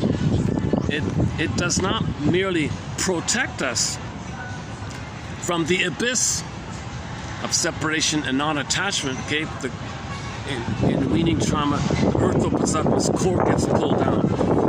You feel like you're falling in the abyss. There's no beingness there. Okay, the basic fall, geological metaphor. No being. Where's your beingness? You feel empty. You're falling, or this kind of thing. See, that's something you feel. It's an eerie feeling that you don't have your ground within, your home within, your psychic soul castle within is missing. Ithaca's missing and all that stuff. Okay, your soul, Snow White, Rapunzel's missing. So there's a kind of a. It does not merely offer us the solace of evoked companionship and vibrational mirroring. Okay, so evoked companionship, mother-baby dual unity, paired unity, companionship, two is one. You're not alone. Vibrational mirroring. Oh yeah, baby's feeling, mother's feeling. Mother's feeling what you're feeling. Vibrational mirroring. They're together. The great hologrammama,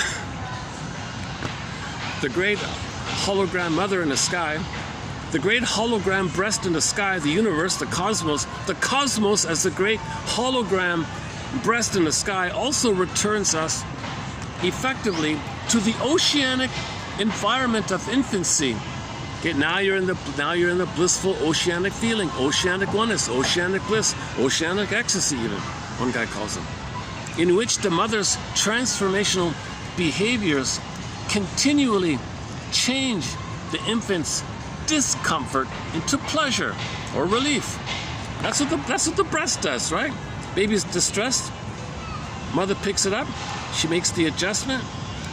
Maybe the mother was holding the baby in the wrong way, the baby squirming, mother picks it up, makes the adjustment. Oh, everything's calm. Comfort.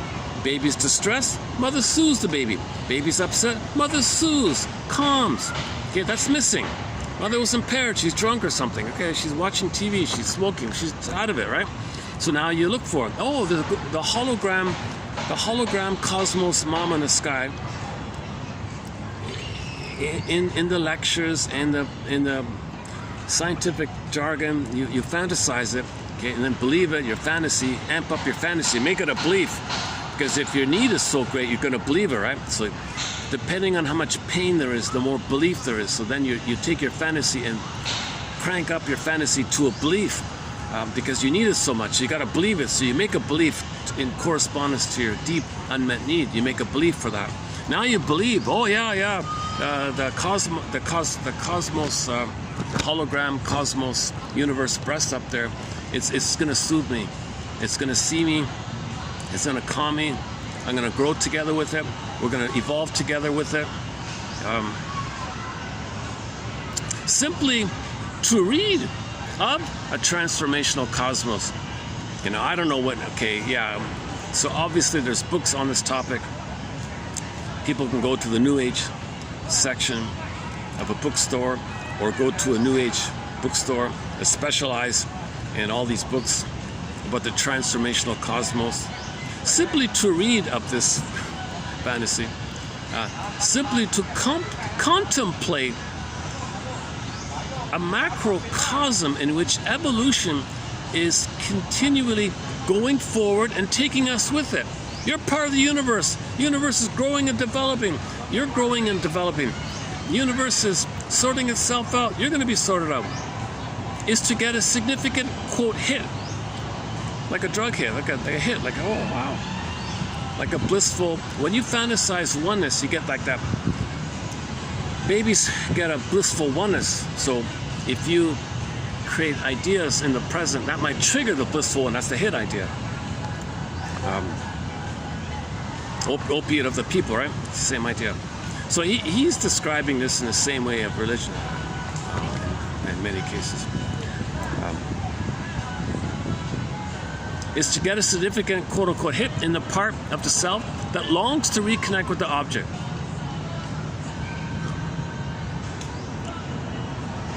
So if you think you're one with somebody, like the song Young Enough to Cry, no one just like you, we're one, you got a hit.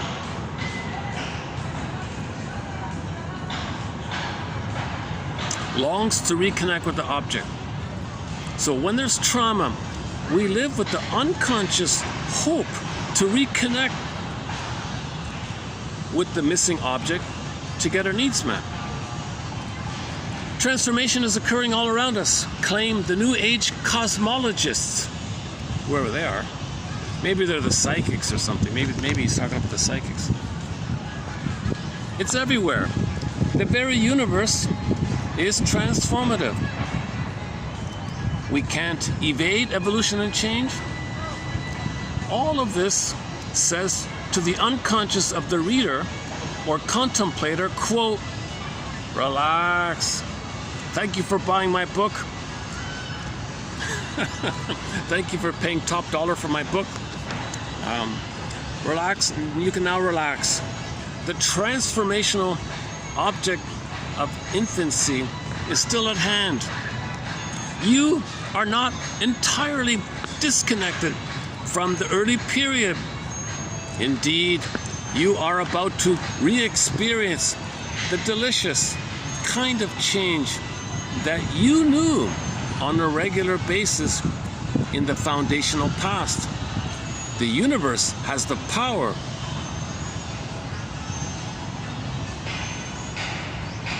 to metamorphose you, to alter you, to grant you your wishes. The transformational object is here, dear reader. It's just behind that quasar over there.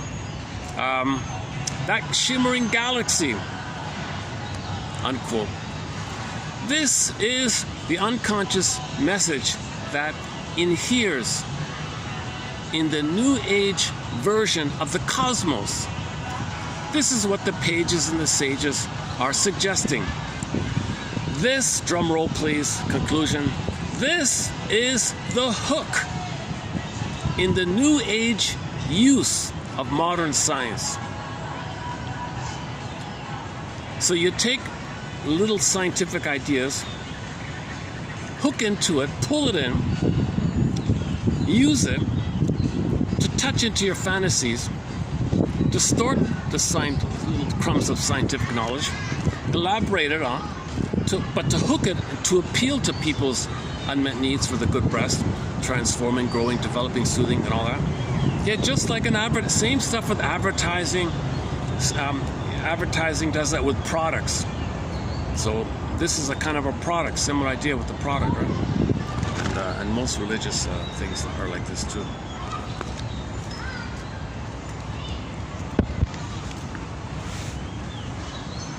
Okay, this comes from a very hard book to find. I finally got it. My goodness. There's no digital copy of it. No digital copy. This book of his, called New Age Thinking, is one of his best. One of his books. Yeah. No digital copy. No digital. It has not been digitized, and you can't even find a hard, like a printed copy of it. You might find one copy. I tried to order it, never showed up. What the hell? I tried it again, unavailable. Sorry, old listing or something. I tried a third time. Finally, I got it. I paid the shipping fee and everything. So we'll have more quotes from this book called New Age Thinking. And he tackles all the major New Age. I think what he did was he went into the New Age store. Okay, a section on crystals. All right, let's analyze that. A section on channeling. Okay, let's analyze that. A section on modern science ideas. Okay, let's tackle that. I think he kind of, from the table of contents, I think he's got a section on crystals and the channelers or something. What's the other one? And so on down the line. So I'll gradually start including quotes from this very, very good book, I think, called New Age Thinking by Mel D as in David Faber, 1B. D as in Bob, Faber. But I would recommend his earlier book called The Psychological Roots of Religious Belief.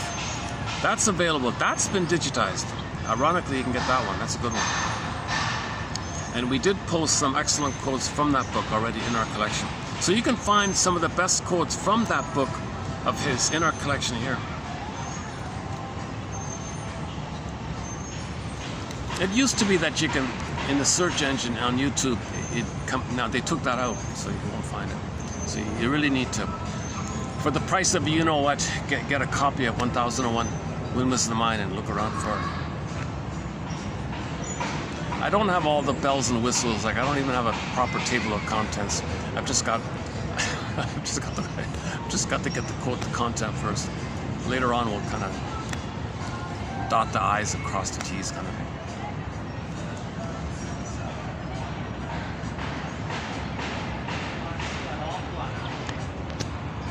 But it's available. We now have 12,000 quotes in the collection for the price of a you know what. Unbelievable. Printed out, it resembles an 8-volume encyclopedia. So 10,000 core excellent quotes, 2,000 plus honorable mention quotes. And from the 10,000, 1 out of 10, chances are, hopefully 1 out of 10 will click. That's, so each person will have their own personal for them 1001 set of quotes. No two people will have identical, perfectly identical 1001 quotes, I don't think. The odds would be pretty slim for that.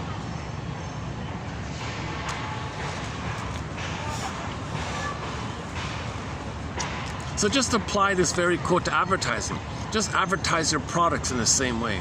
You know, it knows you, it soothes you, it's there for you. You'll develop, you'll grow. You'll be buy this muffler. You'll be a somebody. Or this washing machine is durable, guarantee. It'll never let you down. You can trust it. You can turn to it. Your life will be better. You'll grow. You'll grow together with this thing.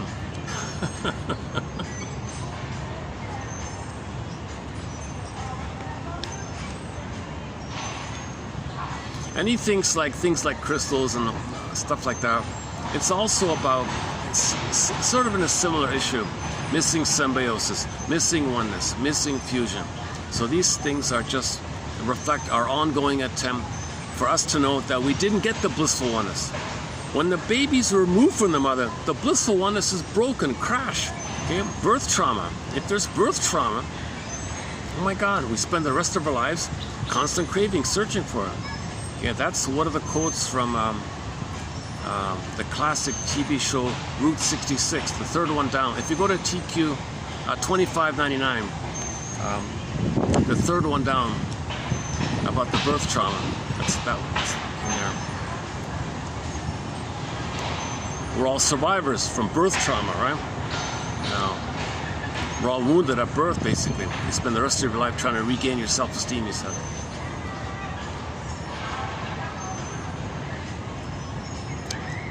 So, when we give up, when we admit this and stop this relentless, unreal hope, that's the birth of new life, right? But it's hard to do, obviously. Martha Starr calls it relentless hope. Xenophon calls it unreal hope. So when there's trauma, we have the unconscious hope for the fulfillment of our old, unfulfilled need for symbiotic fusional time with the transformative breast, with the good breast, the good mother. The first mother for the baby is called the breast mother, so simply the breast mother. And in the psyche, there's no memory of it, right? There's a missingness. So addictive activities or addictive substances are an attempt to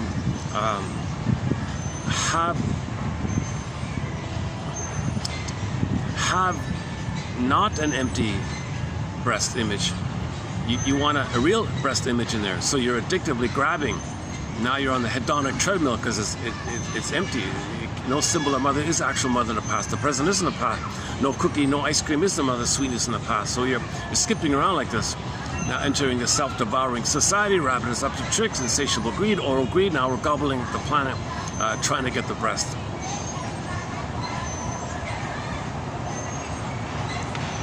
And one guy thinks that's the Tantalus image. We grab all the time, we're never satisfied. Okay? You eat the ice cream, it's never mother's pat. You're tantalized by the ice cream. You're tantalized, Tantalus, right? Remember Mr. Tantalus? Okay, he's always tantalized. He reaches, he can't get it. Well, we reach for the ice cream. Okay, we get the ice cream, but it's not mother's sweetness in the past, so we're always tantalized like this. And this kind of scooping thing like this, repetitive thing like this, it blends in. It's condensed in with the axiom, the guy on the wheel, the water wheel, turning around and around. We're grabbing around and around. We're doing it's timeless. Okay, it's the same thing with Sisyphus, trying again, falling down, trying again. Great hope it fell, hard work, labor, like this. Or the other one was the pecking one. The thing was pecking at the guy all the time on the stone. The vulture was pecking at him. So this pecking feeling. Tantalus had a stone there that was code for agony. About like, so we feel agonist, we're repeating, we're disappointed. And we're always tantalized, never satisfied. So that's insatiable greed, oral greed, rabbit is up to tricks. So go to Joy Harjo, Rabbit is up to tricks. We played it recently. Okay, luckily, to my surprise, the breeze is keeping things a little cool today. That's great, my goodness. Let's see, what time is it? 4:36. Battery's holding up, okay, good.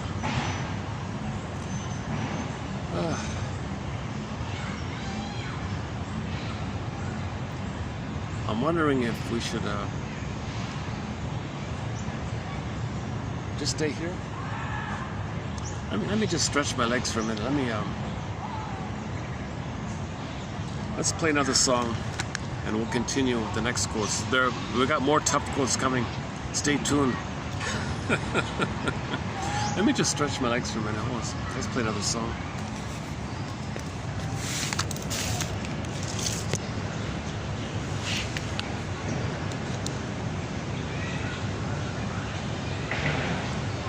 Oh, we mentioned Lay It on the Line. Okay, so here's another song by the classic rock band Triumph. This is Alyona Yaroshina's cover of Lay It on the Line.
All right, that's she does hundreds of covers. That's my favorite of hers. Yeah, she's famous for covering Ann Wilson's songs.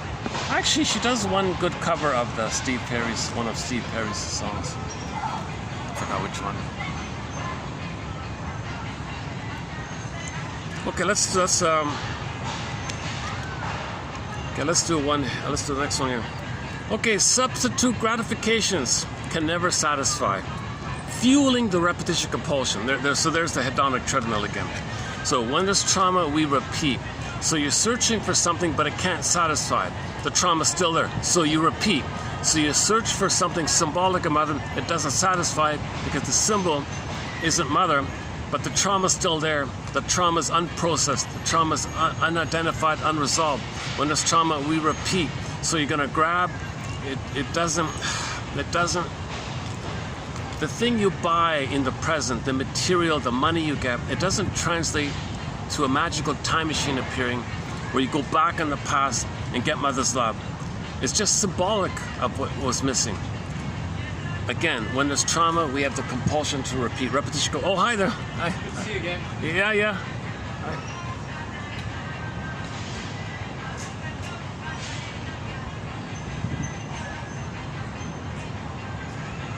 Honestly speaking, I don't remember. Oh, I remember now. Okay, I was a while ago. Okay. I said I had a brief exchange with him and his wife a while ago. Okay. This, yeah, you know what? This is the designated pets on a leash section of the park.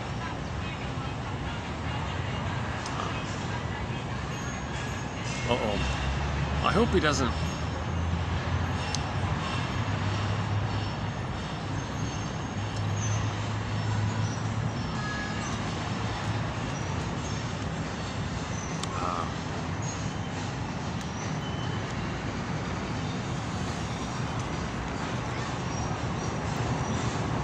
Okay, where are we? Yeah, okay, so, Paul Libby Russell, sort of our lead author on this topic. He's got some very good essays on it. No books, unfortunately, real pity about that. But he's got a few good articles on the topic of repetition compulsion. He says, think of them as synonymous. So this trauma, we're going to repeat. Because the amygdala does not know time. The need is still there. The need was unmet. It still has the need. You can't go forward. You can't get out of the pain unless you get your needs met. So so it's a conflict, wish and a fear. So the way Jana puts it this way. Imagine in your amygdala, the loop, the memory, cry for love, mother said no. Okay, it's going on like this, right? Your soul is frozen, your beingness is frozen. Now the cortex comes on later on. The seahorse is kind of down early on. Okay, anyways, so the memory is there. It's driving you. Your energy's in there. It's a survival matter for the baby. You're needing mother's love. So either you play yourself and others reject you, or you cross over. Others play you and you reject them, and then you hate them in the howling man dynamic. So this is going on like this in the clinger or stinger mode. So when the cortex comes online a few years later, the person now is going to be driven by this loop in the amygdala. So the person is being compelled to repeat what's in the amygdala. The person is being driven to reach out again, but what's he reaching out for? In the amygdala time, it was for the breast, but he's not in the nursery. He knows he's not in the nursery, but he's reaching out for the breast. So how's that going? Well, just something symbolic of it, some analogy of it, some simile of it, some play on words of it or something. Just make it up something. He's just reaching for something, doesn't even know what he's reaching for. Now this is a neurotic need. This is neurotic needs, because the real needs are unmet. You end up with neurotic needs. Okay, this is now you're searching for symbols of mother. Xenophon calls it symbolic acting out, or symbolic act outs. So this symbolic never translates. Okay, the trauma's still there. Okay, now you get the seduction is you get a blip. You get a blip of fantasy that you had a hope that you'd be one with the mother. Okay, so it's an addictive trigger mechanism. Because for a minute, like the cigarette, for example, might remind the person of the thumb sucking, the pacifier, the rubber nipple, okay, missing nipple. So you had a fantasy, maybe you can bring up some fantasy in the uterus that you were safe with the mother in the uterus time. So you found some way to trick yourself that you were one with the mother for a moment. So you get a blip like that. So now you're kind of allured like that. Plus you feel important. You get an identity when you recreate the rejection. There's an added element to it. So if mother failed you, you fail yourself. Mother rejected you, you reject yourself. So you search for the bottle of wine. Okay, it'll reject you. Well, you did it. You searched for the bottle. You rejected yourself. You feel important. You made it happen. So now you got the allure of having some identity where you make things happen. Because all babies think they make everything happen, so they got to make it happen. So if they disappoint themselves, but they disappointed themselves, they made it happen. Another component like this. So it's not working. It's not working. You get a blissful feeling of identity. You get a blissful feeling of being one with the mother for a moment. And there's a few other points. So go to Ullman and Paul's book called Narcissism Wonderland, called ATMs, Addictive Trigger Mechanisms, or there's that self-obvious. I got a fly here. Where did he come from? I've got no food in my bag.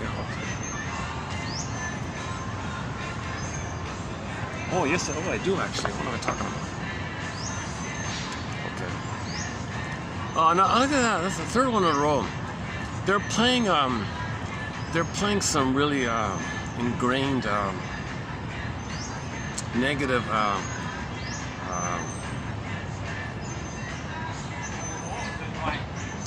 see, that's a song I'm hearing now.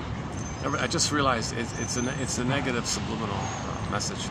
Your unconscious doesn't hear like negatives, so if you hear something that's negative, your unconscious might be suggested in that area. But like if a song says don't do that, your unconscious, oh, do that, the don't part you don't hear. So a lot of times when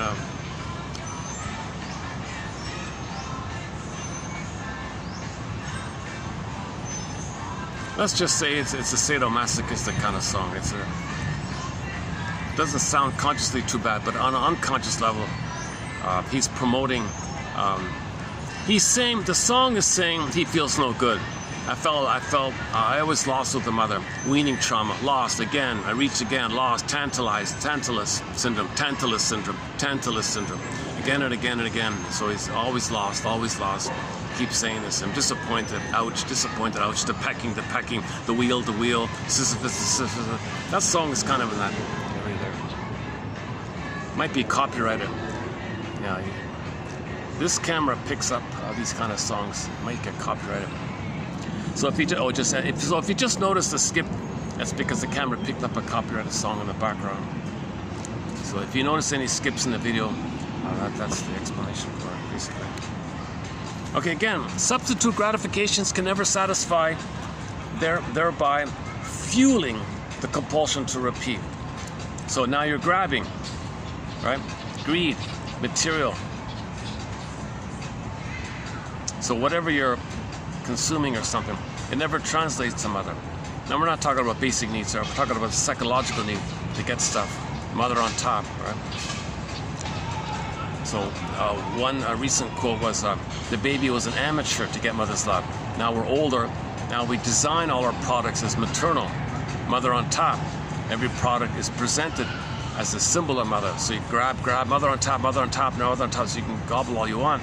You can a shopaholic or something, you can hoard and be average. It doesn't work. So one version is called the hedonic treadmill. He calls it the self-devouring culture or self-devouring society. So rather it's up to tricks, repetition, compulsion. Okay, so you reach for symbol, disappointed. Reach for symbol, disappointed.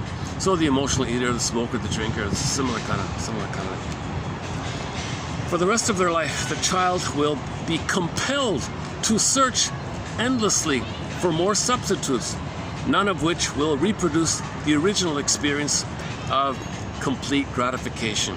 Smooth, effortless, immediate, complete gratification. Okay.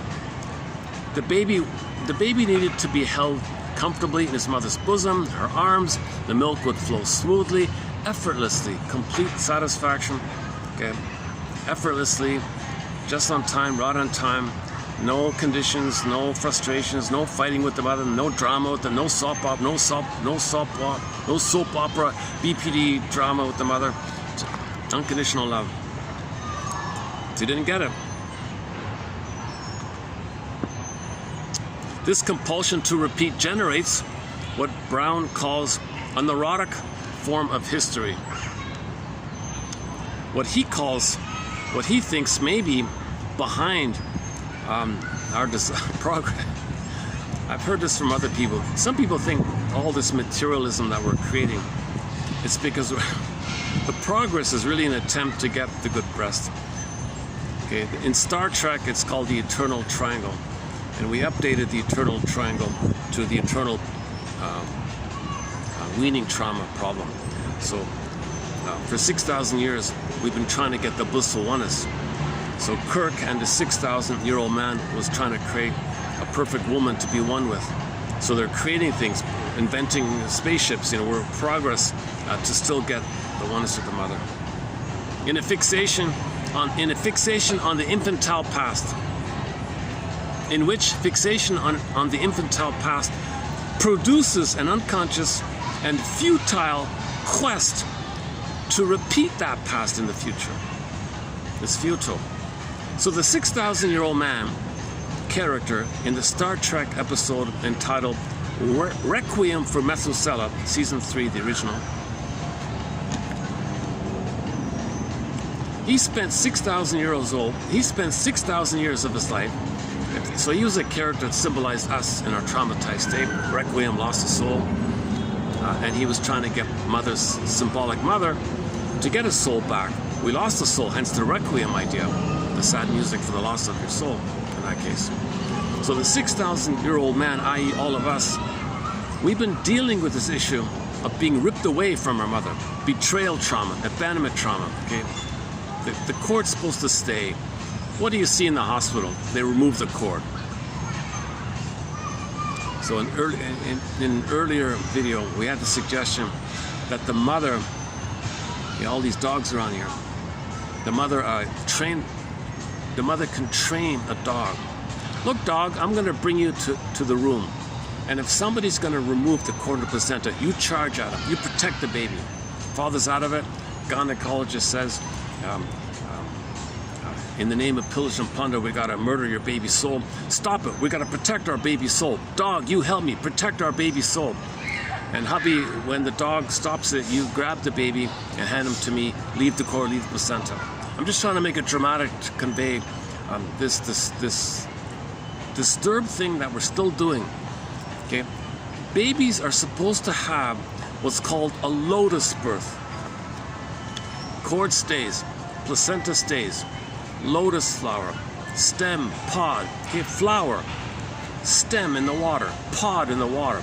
Okay, flower, stem, pod, flower, stem, pod. Superimpose that image. Baby, cord, placenta, pod, placenta, cord, stem. Okay, flower, baby. Keep it together. Baby comes out. Leave the mother produces hormones. Leave the hormones. Why did the mother produce all these hormones? It's for the baby to touch. It's to recreate the symbiosis. It's to recreate and reestablish the intimacy. The mother produces hormones for this. So don't remove the baby because the hormones will go away by then. Klaus and Kennel's big point. So hand the baby, skin to skin, leave the smells, leave the muck, leave the hormones, leave the pheromones. The room is warm, heat lamp, candles, make it warm. Okay, hand the baby directly to the bosom. He's going to look on, he'll latch on, he'll suckle, he's nursing, mother holds him, safe, warm, mother containing, holding, soothing, everything's okay. If you remove the baby, it's all broken, betrayal trauma. Then he's going to spend the rest of his life buying New Age books that say, in the sky, fantasize the breast. Hold on a second.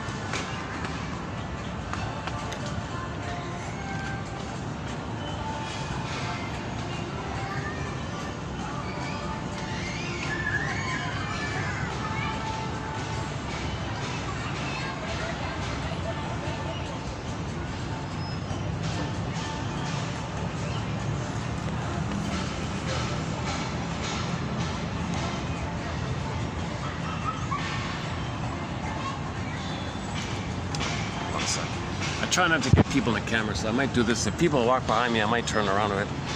Substitute gratifications can never satisfy, fueling the repetition compulsion.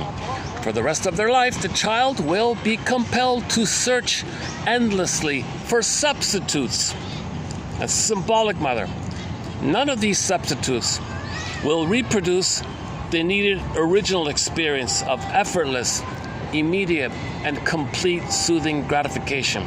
This compulsion to repeat generates what one guy calls a neurotic form of history, known colloquially as progress, in which fixation on the infantile past produces an unconscious and futile quest to repeat that past in the future. Separation anxiety generates a repetition compulsion to recreate the conditions of infantile gratification through ever-increasing levels of consumption and production. Okay, so now this is the hedonic treadmill. So we're plundering the planet for in this process, devouring planet. Separation anxiety generates a repetition compulsion to recreate, or trying to recreate, the conditions of infantile gratification through ever-increasing levels of consumption and production. So you gotta produce more, to grab more, to buy more, to be disappointed. Repetition compulsion, do it again. Disappointed. Hedonic treadmill. Now you're on this treadmill, so you keep producing to gobble. Okay, in the process of this, we're dumping. Okay, related to this is the baby dumps the pollution and the waste on the planet, expects to get the good. So we're polluting the planet, but taking the good from the planet. Dumping the waste, polluting the soil, polluting the air, polluting the water, because we're dumping the waste. The planet is the placenta, planet placenta. We're dumping like that. Okay, so a reality check here. The planet's not a placenta.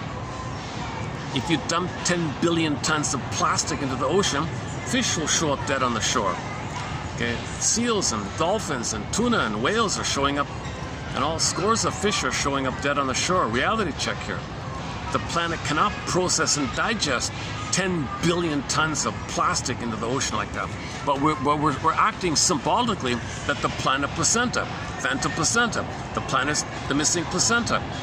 The planet is a symbol of our missing placenta. So we're dumping like this. Okay, now the center vein in the cord, it sends the goodness. So we want to get the goodness. So in normal development, you get the goodness from the center vein. The baby's waste elimination in the uterus spirals up helixly the other two veins to the placenta, which does its thing. Then the center vein sends down the food. Okay, so look at the medical profession's symbol, the seduceus symbol. You got the staff and there's two snakes, right? Okay, that's from the cord. The center vein sends the good stuff, and the medicinal processing are the snakes taking it up to the placenta to clarify it all. And doctors are inspired by this dynamic, so they adopted the three blood veins in the cord as their profession, as the symbol of the medical, because the baby's in a healthy condition like that. So they want to restore health, so they use that symbol as a symbol of health, because when the baby was healthy, that was the cord dynamic. So they borrowed that and called it the seduceus symbol. Okay, staff, two snakes, represents the three veins, the three blood veins in the cord, one down, two up. Well, well, the baby was healthy with that. Here's a symbol of health. Here's a symbol associated with health. I think that's the idea. That's according to Francis Mock, by the way, that point there.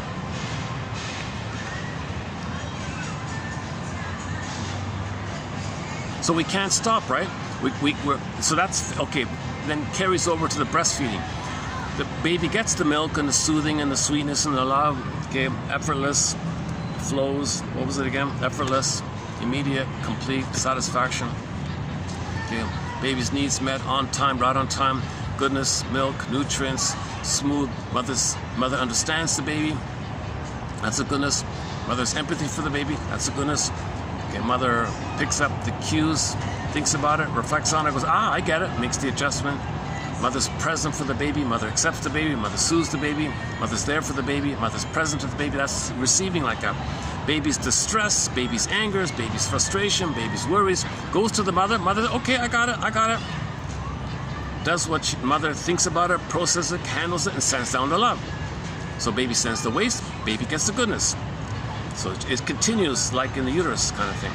Now, if there's a failure somewhere during this time, okay, then that's frozen and it's timeless. And now we're repeating. So you apply this repeating thing onto the planet. Okay, planet, phantom planet, you're the placenta, or you're the breast. You handle all my anger, my distress, my waste, okay, and send me the good, So we're gobbling up the good, dumping in the waste, gobbling up the good. We're not thinking about the reality of the planet. We're not thinking about the reality. Now you got all these problems on the planet like that.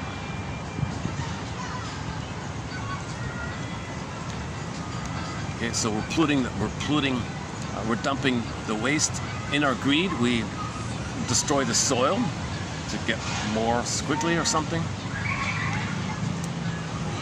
Vegetables get sick, or do the GMO thing or something. We get sick again, we'll put some chemicals, tweak it. We're making things sicker and sicker all the time, but we're just because we're grabbing all the time. We're on the hedonic treadmill. Okay? Repetition compulsion. So this quote is actually pretty clear about it, I think. Okay, in the song, it's called "Rabbit is Up to Tricks." Okay, rabbit is a symbol of the defensive effort called repetition compulsion. So in that case, repetition compulsion can be symbolized by Anansi, okay, the trickster rabbit, or the trickster character, Anansi, rabbit.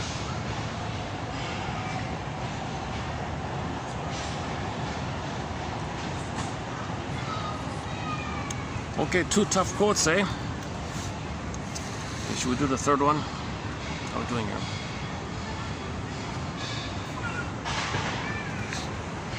I wouldn't mind. Jeez, maybe I can. I'm thinking about getting some juice or something inside or something. All I do is eat chocolate. I guess I'm a bit of a no, not too much.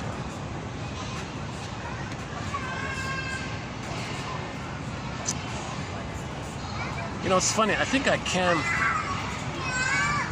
move over there, right? I think I could move over there. Yeah.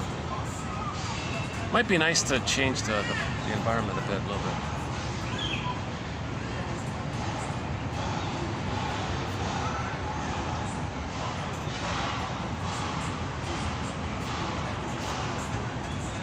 Just stay here. Okay, let's just stay here then. Okay, next tough one.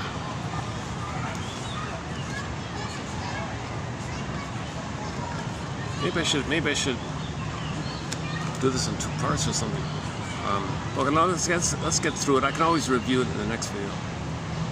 Okay.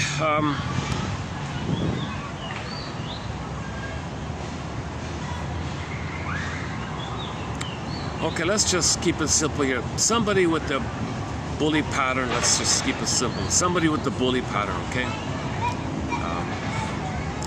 So the authoritarian personality, or he has some other more extreme terms for this. The borderline supremacist. The borderline supremacist. He calls the bully, a person with the bully pattern, the borderline supremacist. The term borderline supremacist is more useful than other more familiar near synonyms such as fill in the blank or authoritarian personality, for a number of reasons. Well, for one thing, it underscores the ego weakness of supremacists. See, splitting means your ego can't do both and. When you're doing splitting either or, that's the supremacist, right? It's either or, either this or that. You're extremist. He means extremist like that. That means your ego's damaged. You can't do the Jane mind. You got the either or like that. So the ego's damaged, the ego's weak. You don't have the ark, you got to build the ark mind, right, to Noah. Robert Bly and John A. Samford. When I say John A. Samford, I mean the guy who wrote Dreams and Healing, Healing and Wholeness, Invisible Partners, etc. He's a very good source of material on the psychological interpretations of religious stories, that guy. So he also thinks the ark is about building the ego, restoring the ego, fixing the ego. Okay? You do so with reality, meaning your mother hurt you, she failed you, she was impaired, she didn't love you, you didn't get your needs met. If you say to people, if you think in jungle sloganisms, you know that's trauma and your ego is split. Jungle sloganisms means you're still coming from a place where the baby thought he was a goner. The amygdala only cares about survival. Am I safe or not? Survival, mother's a monster. Jungle, projection of your rage image. So you're in that kind of jungleism. The baby creates a jungle for himself. Unknowing. The baby accidentally creates it like a jungle when the mother hurts him. He's confused. If the baby's needs don't get met, he thinks it's a wild, dangerous jungle like that. The baby's just confused. His ego's not developed, right?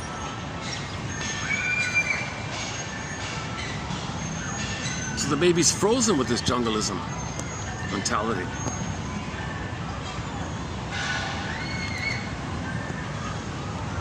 So with jungle slogan thinking, okay, narcissistic belief, iago, bully, all that stuff. So reality's missing, okay. The only reality, quote unquote, they know is their narcissistic supply, that they're an infantile god, that their delusion they think is a reality. So they'll refer to their delusion as a reality, you know. Okay, they have problems with the linking. You'll see it with their double think and their double talk and their flim-flammering, their duplicity. Doesn't make sense. They act like you said what they said, or they act like they said what you said. Okay, 5 minutes ago they said one thing. Well, they said it. They lied to you to survive in that moment. 5 minutes later, they make another lie to survive in that moment. You point out the contradiction. They criticize you to scare you, and trance logic to make you admire them. Okay, there's survival mode like that. Okay, there may be impulse issues involved as well. There may be the BPD area as well.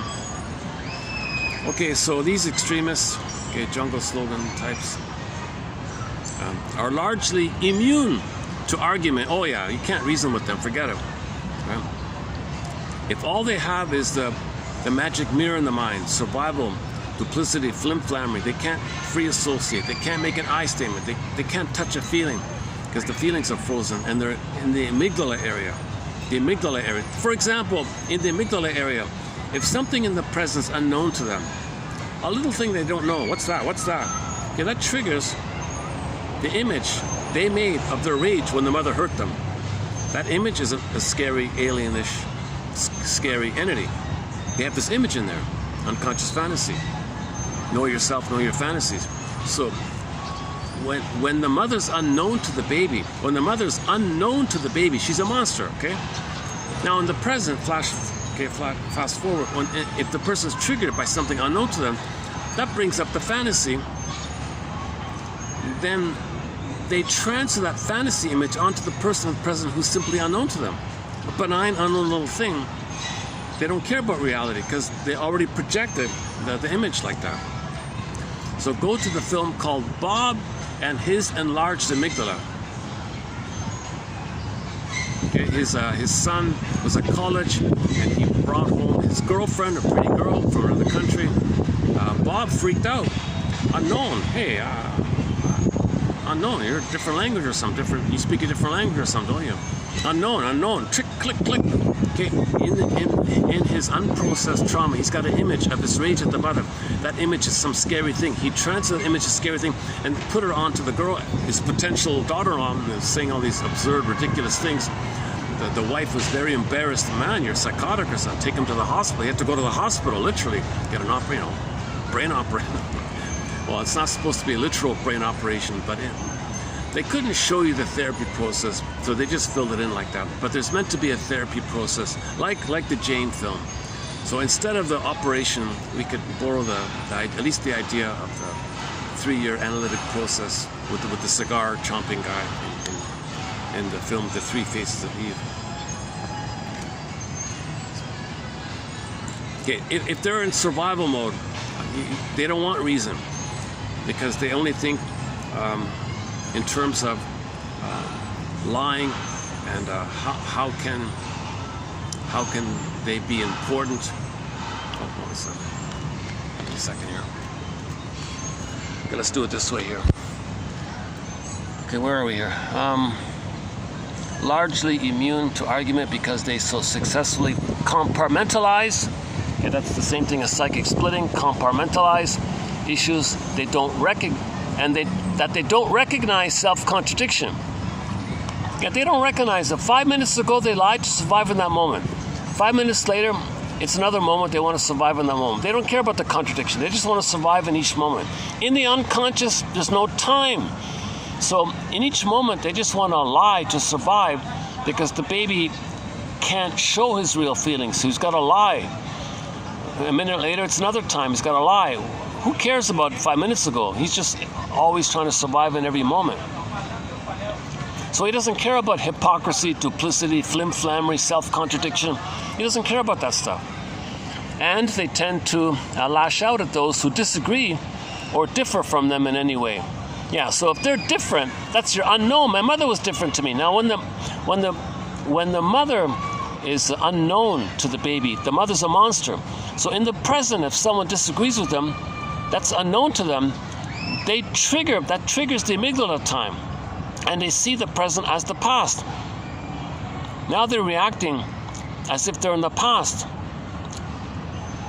So once again, anytime somebody's triggered, so what Bob needs to do is, what I need to do, what any person is, the self-help exercise is as follows. Anytime you're triggered, okay, just say to yourself, this comes from an old memory. This is an old memory. This comes from the past, not now. This comes from the past. This comes from an old memory in the past, not now. The present just resembles something in the past, and the past comes up. So when you say to yourself, this is just a little reminder of the past, the feelings for the past, not for the present.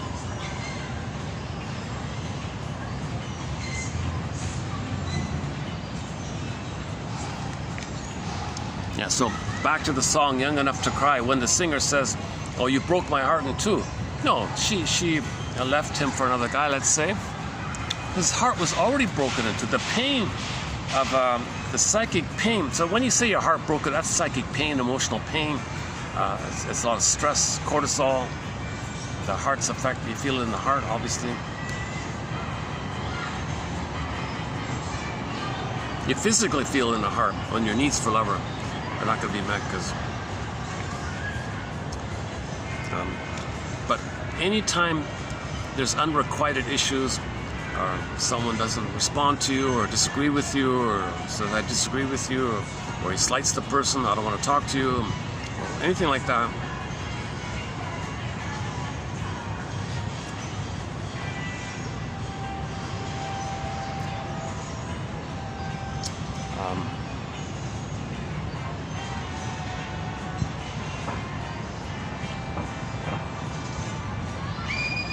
my mind wandered a bit for a minute there, yeah. Where are we here? Yeah, okay, so once again, when you're triggered, just say to yourself, this comes from the past, this is an old memory, this is from the past, this is from the amygdala, this is unprocessed trauma, this is unmourned losses, this is my mother failing me, this is weaning trauma, this is attachment trauma, this is my mother being narcissistic, or bitter, or unavailable, or abandon me, separation anxiety, abandonment syndrome, basic fault, okay, weaning trauma. So when some little thing brings up all those immense fears in the past, identify that those were fears in the past which you don't remember, but it comes up by something being a symbol of it, so it comes up. It's just a symbol of it.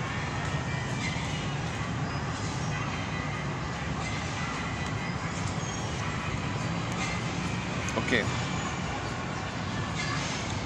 So this idea about the BPD amalgam, Grotstein calls it the BPD amalgam, the magic mirror. They can't tell the truth. Did you say that? No, I'm over there. So you look in the mirror. Are they like looking in the mirror? Are they there? They're already there. You can't catch them. See, catch me if you can. Now you see me. Now you don't. Now I'm always 10 steps ahead of you, because if you think it's there, they're already there. That's an intuition that the baby cannot have in their emotion with the mother. My emotions are going to fly around. It's going to be buried. I'm not going to reveal my emotion. My emotion will bury. You expect, no, over there. So that leads to all this lying and duplicity. And in the primary process mentation, they say there's no contradiction because there's no time. That's why there's no contradiction, because if there's no time, there's nothing to contradict, because there's only the now. Like there's only the timeless now. There's no reference to something past or future. There's no concept of time. That's why there's no contradiction. That's why when people lie all the time, they don't care, because they have EAS. It's called primary process thinking. Okay, once again, the theory is the more the baby's traumatized by the mother, the more the baby's amygdala will enlarge and flare, exaggerate, to pump out, in order to pump out stress hormones. And in a brain scan, apparently it does literally enlarge. In some versions it's just damaged or flared or literally enlarged, something like that. It's supposed to be just a little almond. Sometimes it looks like a peach pit instead of an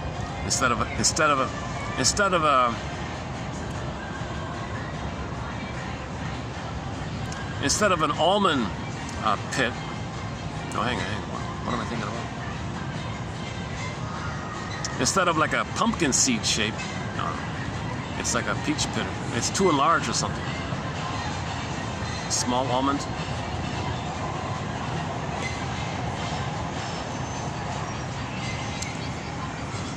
Okay, that's 3 of them, eh? Ready for the next one? I knew this was gonna be a tough one.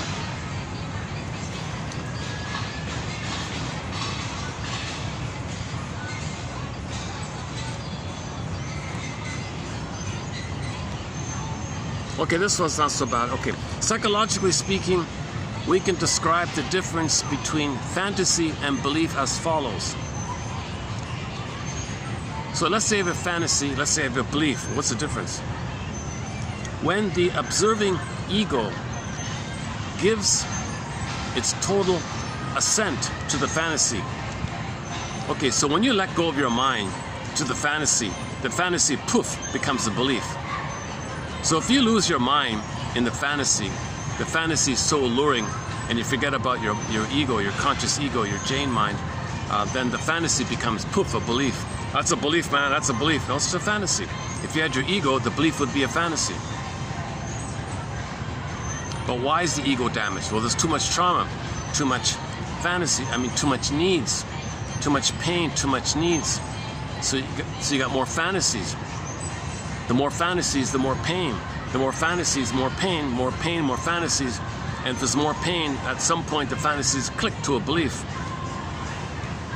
When the observing ego gives its total assent, the mind surrenders to the fantasy. This fantasy, we have a song by Triumph called Fantasy. God, World of Fantasy, oh my God. I've never played World of Fantasy by Triumph. And another Triumph song called World of Fantasy, not a bad song, World of Fantasy.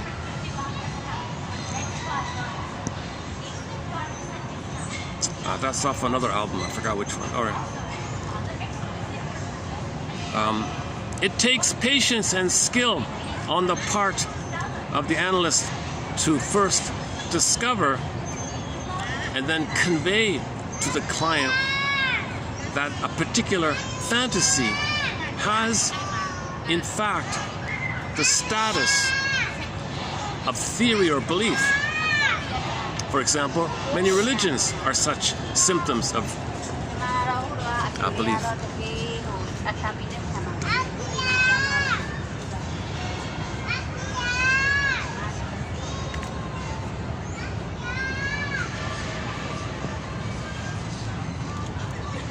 For more on this point, I highly recommend Arthur Janoff's book called Beyond Belief. About he lists all the different cults out there. And the pain makes people believe ridiculous things. It's the beliefs repress the pain. We create wild beliefs in order to repress the pain around the unmet need and the fantasies associated with it. So you have other fantasies, like rescue fantasies, that the cosmos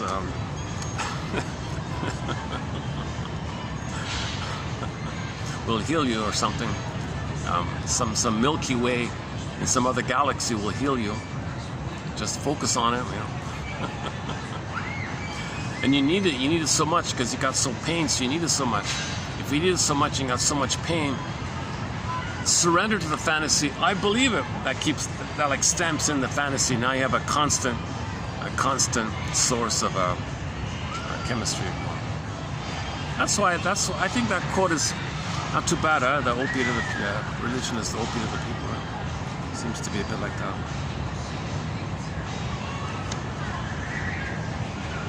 The scapegoat is an expression of the mechanism of displacement. When any group finds a scapegoat, much that is potentially destructive and divisive is expelled. As a result, the ties within the community are enhanced. This is pathetic. It's so sad.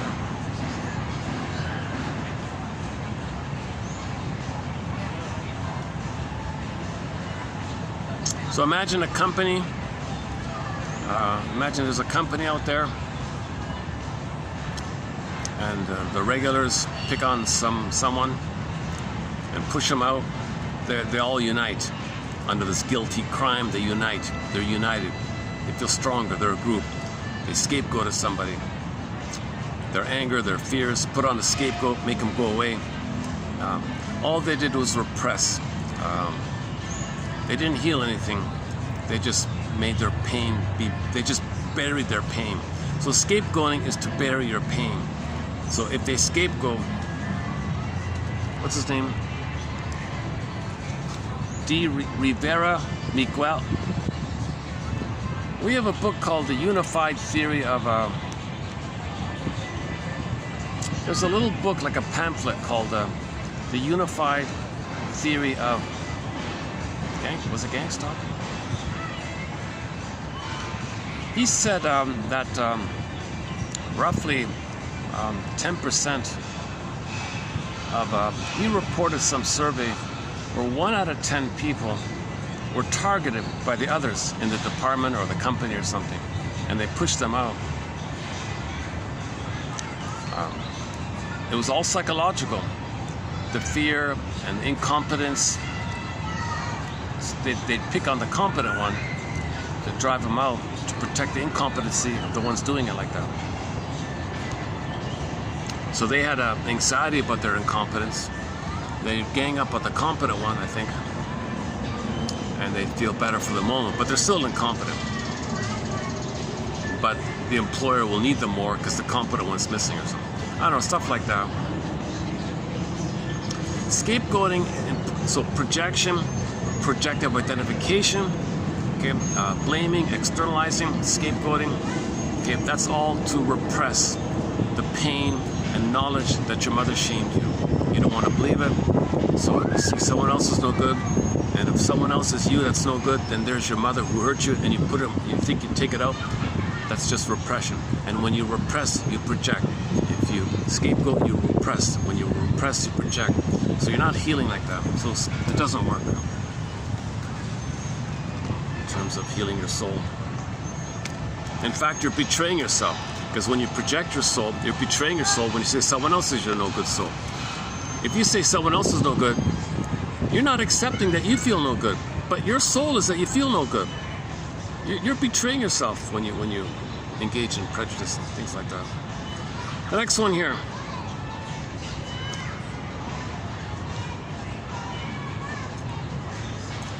Okay, I don't want to do my whole disclaimer about religion, so Can I refer you to earlier videos on my lengthy disclaimer on religion here? The belief in a loving God can make difficult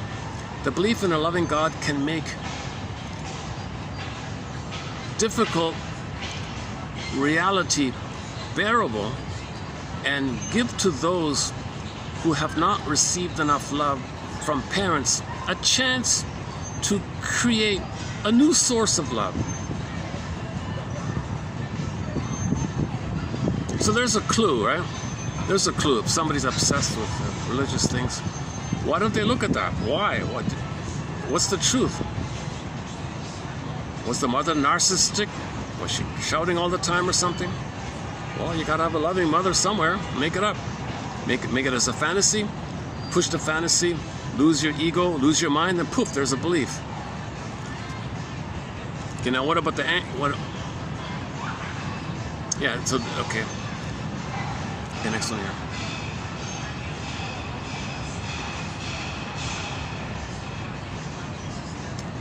Okay, this is a new idea on my this. I'm not gonna. Maybe in the future we'll look into this one here. So if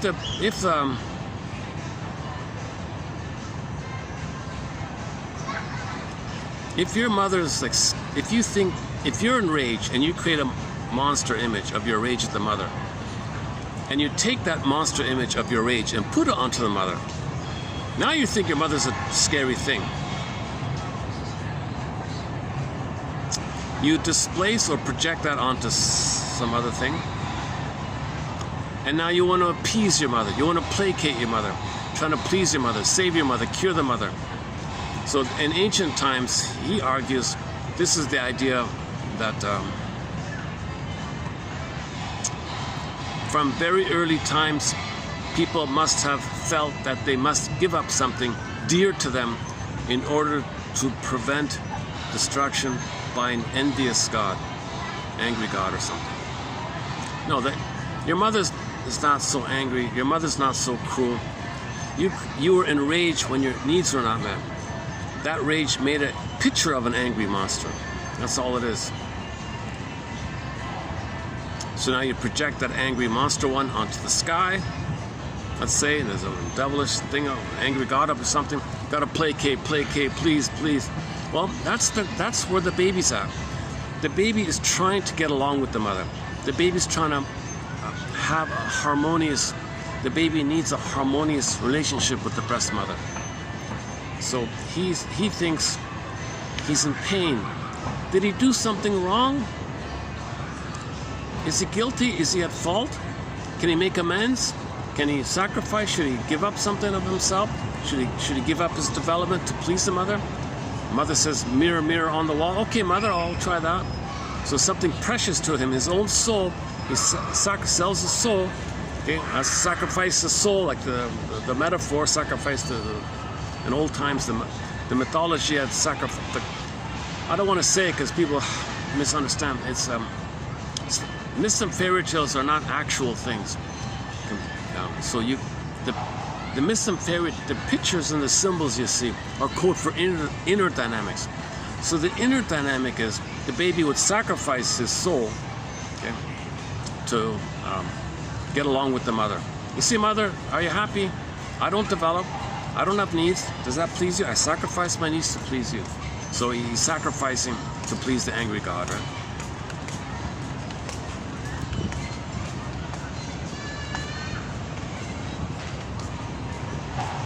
Okay, just a quick one on projection. So we mentioned some ancient metaphors on projection. 10,000 years ago from the Nubian people. I tried to play some music from a Nubian musician. What's his name again? Hazma? There's a CD called The Wish. Oh, hold on a second. There's a CD called The Wish. A very good CD, a very good music CD called The Wish by Hazma something. Hamza. All those songs I played were copyrighted, so I kind of gave up on it. But apparently he's from the Nubian people. So 10,000 years ago, in the Nubian group or whatever, They still to this day have a proverb, a 10,000-year-old proverb, according to one guy, is that the camel cannot see the hump behind him. He can't see his own hump. It's behind him. He can't see it. He looks forward. He can't see it. But he can see the hump on the camel in front of him. So he doesn't see his stuff, his baggage, but he can see the baggage or the stuff of other people, the other one. Similar to the Aesop, we carry two bags over our shoulder. The bag behind is the traits about you that you don't like. The bag in front, you see the traits of the person in front of you that you don't like. Okay, so you project onto them, see it in there, so you don't see it in yourself. Projection is so something about you don't want to know. You project it on a screen. Okay, that's to make you unaware that it's with him. At the same time, it's on a screen or on a mirror, so to know that it's with him. Projection is the means of bringing repressed material to consciousness. Okay, we've got a whole bunch of other quotes on projection. So here's one that I haven't really used much. I think I've only mentioned it once. If a horse, or if horses could draw. So imagine a horse had the ability to draw. And if he were to draw a god or something, well, the god would look like a horse. So he'd project himself.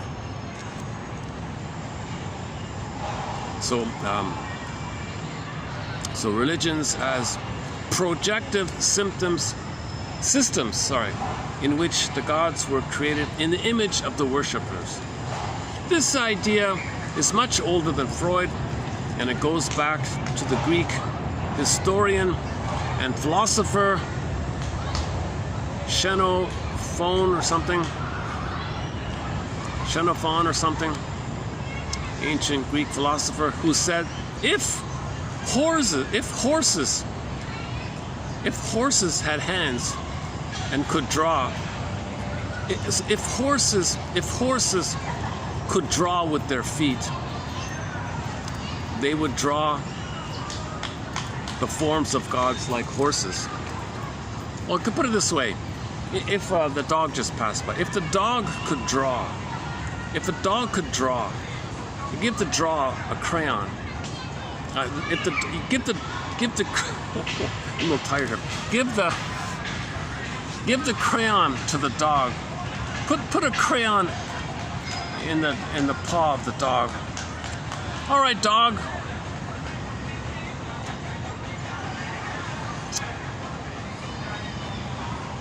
What do you wish? What do you need? Is there something you really wish you could have, or do you miss somebody? Is there some kind of connection that you want or need? Well, draw something that would give it to you. Okay, the dog would draw some kind of dog like as well. Projection. Something about us externalized.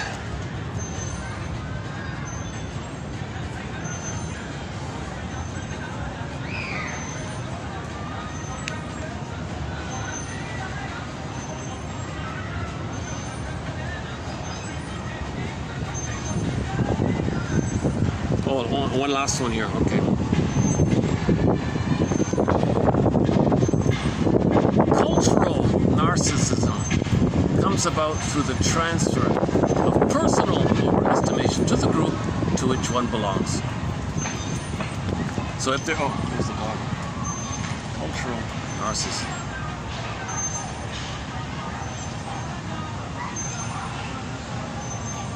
So if you belong to a group, let's say, each member has narcissistic traits or whatever, you assign it to the group name, and then now the group is so special or something. Cultural narcissism. How are we doing? What time is it? 5:36.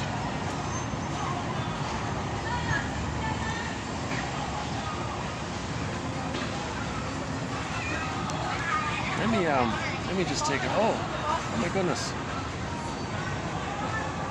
Oh, the guy that just walked by has some kind of pet on his shoulder.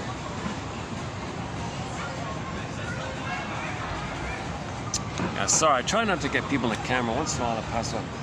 I can't make it out. It's not a cat.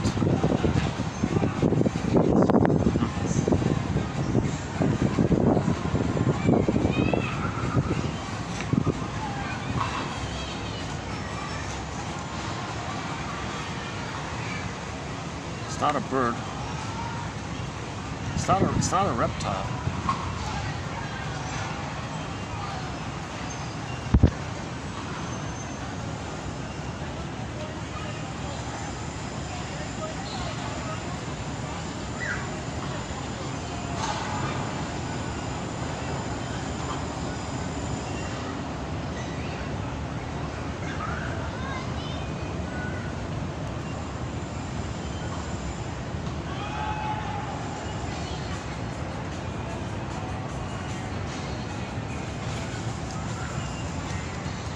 Let's change the let's just change the chair and wrap it up soon. Hold on a second.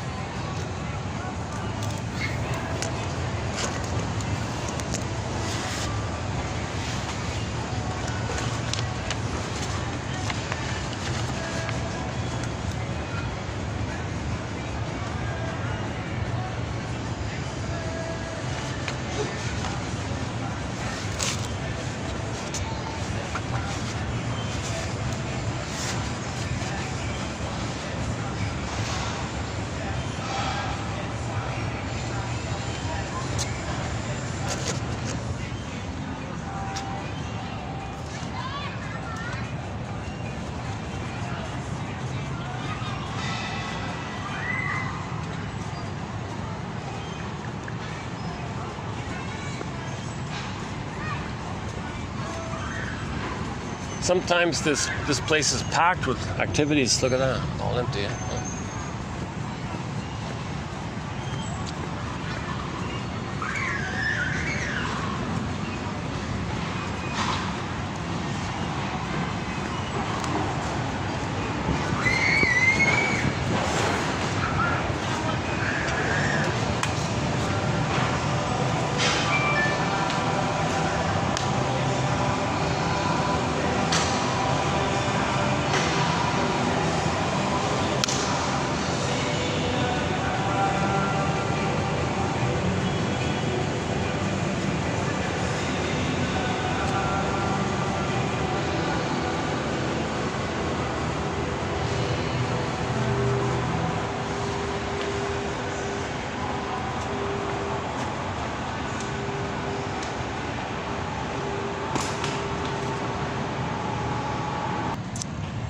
Okay, your mission, should you choose to accept it, submitted for your approval and consideration, is to skim these quotes and see if there's something of interest and use it as a springboard and ask yourself, what thoughts spring to mind here?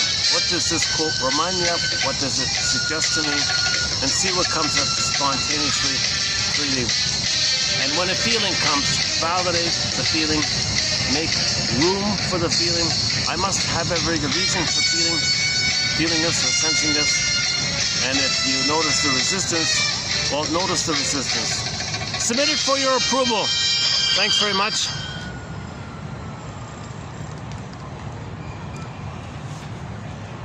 Oh my God, that yesterday I saw the newlyweds game. One of the questions was, so what's it like between you and your wife?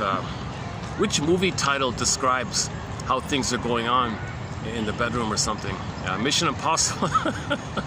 So he gave 3 movie titles. What was it again? Mission Impossible. Oh my God. Yep. Far Away or something. Far Away or something, and a third one. And they also misunderstood a little bit. Yeah. Here's the spot I'd normally like to do my videos in, this nice little pyramid here. because we got the triangle with the 3 points. So 3 points. It's a very helpful idea that there are 3 points. Number one, okay, Masters as an axiom has 3 points. Self-activation triggers abandonment depression, which leads to defense. Okay, so when you have some personal agency for your real self, something authentic about you, even telling the truth, even you want to heal, something honest, you want to make an I statement, you want to say to your partner, instead of calling them a name, just say that their behavior you didn't like, even something simple like that, you know, making an I statement, anything that's healthy or from your authentic self, whatever that is. The moment you try to do that, when you touch your feeling self, your authentic self, your beingness self, the moment you get in touch with that, or you want to go there, or you want to support it somehow, that'll bring up the memory of the fear you felt with the mother in the past. Now you got all that anxiety from the past, old fear to the present called anxiety. So that's called abandonment depression. And whenever there's anxiety, we use a defense mechanism. So just a general common pattern. Self-activation triggers abandonment depression, which leads to defense. Real self-activation, okay, is going to trigger your mother withdrawing, your mother weaning trauma with the mother, mother hurting you in some way, gaslighting you, double binding you, using guilt, wanting to control you, anger you, all that kind of pain that originally took place, but you don't remember. Now you engage in it, it's going to trigger the past. So self-activation triggers a fearful memory in the past. Now what? Well, the tendency is, notice how you may use a defense mechanism, whatever that may be. Blame someone or run for the cookies or something like that.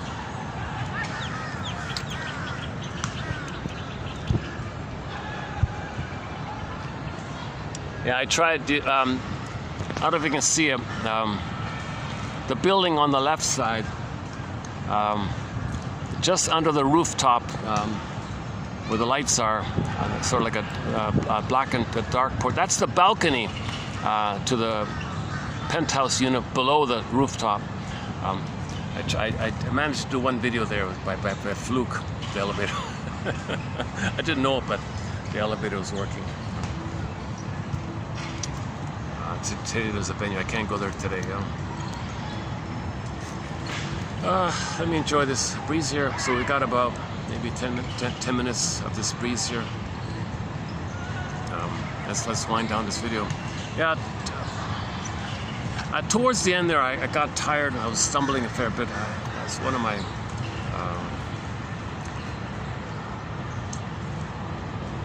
Yesterday was all about the Tantalus one. If you want to hear about the Tantalus situation,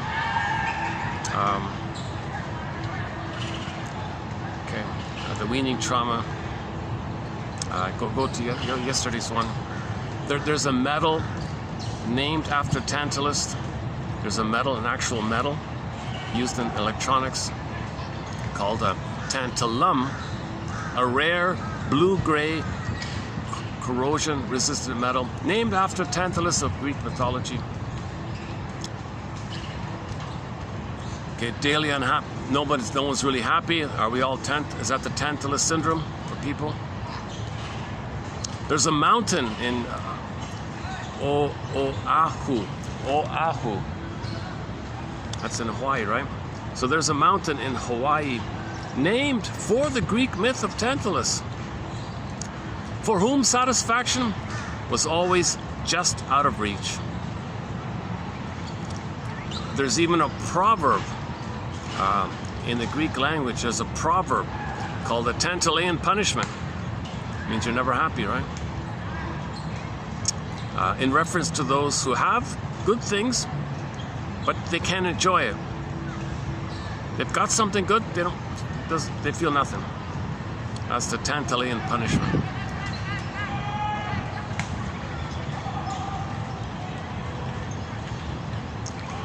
His name and punishment are also the source of the word tantalize, meaning to torment with the sight of something desired but out of reach. Teased by arousing expectations that are repeatedly disappointed. Yeah, so The baby was teased. Mother, you gonna nurse me? She pulls away. No. Mother, what are you doing? No. Don't expect. I don't remember that this would happen to me, so I'm doing it to you because I don't remember it. I'm trying to nurse you reminds me of the time when I was nursing. Now here I am being the mother nursing. This reminds me of the time when I was nursing and the pain I felt. Anniversary reaction. Pain. I don't want to feel this pain, baby. So I'm feeling the pain of being rejected. To not feel that pain, I'll reject you. You be me and I reject you. A Faustian deal at that moment.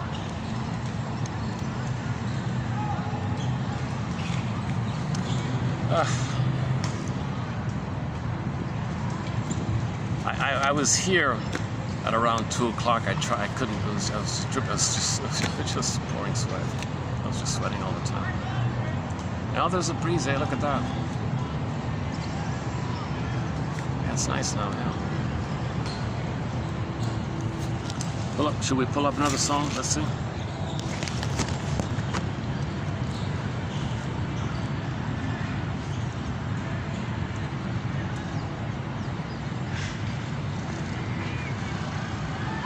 Oh, here's another. Why don't we do another Triumph song?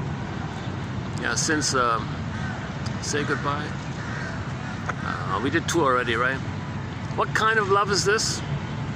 Okay, here's a song by the classic rock band Streetheart entitled "What Kind of Love Is This?" Mother, what kind of love is this?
What a curse. See, mother, you hurt me. What kind of love is this? Now I need something to make me feel better. Now I'm going to go through life looking for symbolic you to feel better for the moment. It won't work. Repetition compulsion. What kind of love is this? What kind of curse? So that's a good quote, actually, this one here. Let's see, 1, 2, 3, 4, 5, 6, 7, the eighth one down. Substitute gratifications. Something to make me feel better. Substitute gratifications can never satisfy. This fuels the repetition compulsion. For the rest of their life, the child will be compelled to search endlessly for more substitutes. Hedonic treadmill, right? Dopamine for the chase. Serotonin for a moment of fantasy and belief that you're safe. It's just for the moment. Repetition compulsion, trauma unprocessed, trauma unhealed, losses unmourned. Do it again. Okay. Now one is compelled in the compulsion to repeat, compulsion, compelled to search forever, endlessly. Okay, that's the guy, Axion guy in the wheel, right? Or the pecking feeling, Sisyphus feeling, okay, tantalized rejection feeling, okay, Mr. Tantalus there. To search endlessly for more substitute. Come on, mother, what kind of love is this? Look what the curse you gave me here. None of which will reproduce what I needed. See, mother, none of these things will give me the love that you should have given me. Now I'm neurotic, mother. Thanks a lot, mother. You made me neurotic. Thanks a lot. Sorry, baby. That's because I'm neurotic and I don't know it. Maybe if you're neurotic and you know it, maybe I'll know it. Why don't you know it first and don't give it to me? Fixation on the past produces an unconscious and futile quest. Futile quest.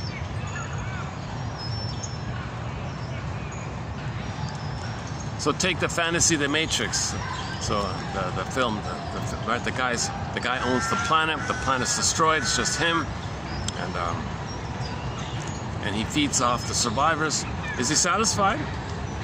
Did it work? That's the idea of devouring society. That's Mr. Jappe, a French guy. Jappe's phrase, devouring society. Repetition, the compulsion to repeat. So what are we repeating? Baby, I didn't need, mother said no. Right?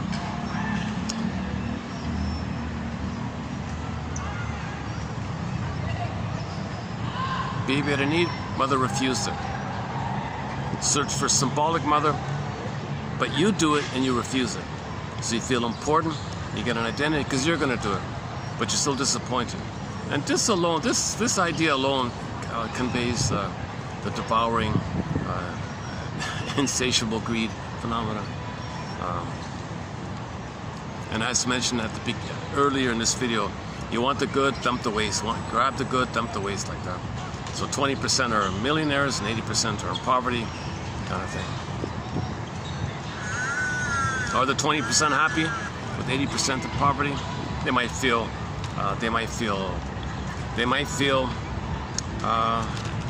this one here. Those who have good things, but are they really happy? No.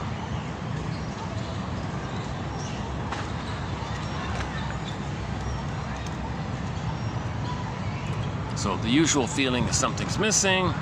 I feel like life is passing me by. Is that all there is? Where's my beingness? Where's my embodiment? Where's my home within?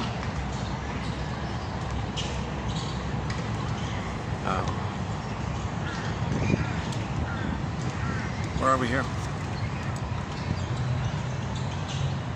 Okay, separation anxiety. Separation anxiety generates a repetition compulsion to recreate the conditions of infantile gratification through ever increasing levels of consumption and production. Because because you got to repeat. So you got to consume more and make more, because you got to repeat, consume more, and make more. Right? This is what some people think is what progress is all about. This is what's behind quote unquote progress. Yes, of course, there's progress, but when can we like find the right balance or something? Not go overboard, kind of thing.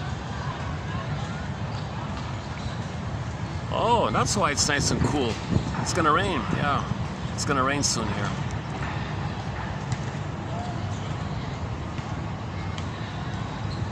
Oh, there's the moon, half moon.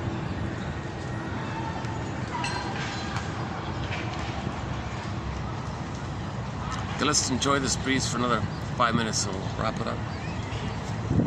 Street Heart, yeah, we've got several songs by the classic rock band Street Heart on our soundtrack. So Kenny Shields, the lead singer, passed away about 10 years ago, I think. You know, just before Kenny Shields passed away, the last song he sang, just before passing away, was he did a cover of Nature's Way. It's very good. It's pretty good, too. So, Nature's Way was originally done by the band Spirit. They only had 2 hits, that band. Nature's Way and their main hit called I've Got a Line on You. And then a guy named Christopher Cross, he does a very good cover of Nature's Way, Christopher Cross. And that was up until, that's still the best cover, the one by him. And the second best cover, I think, is the one done by Kenny Shields, Nature's Way.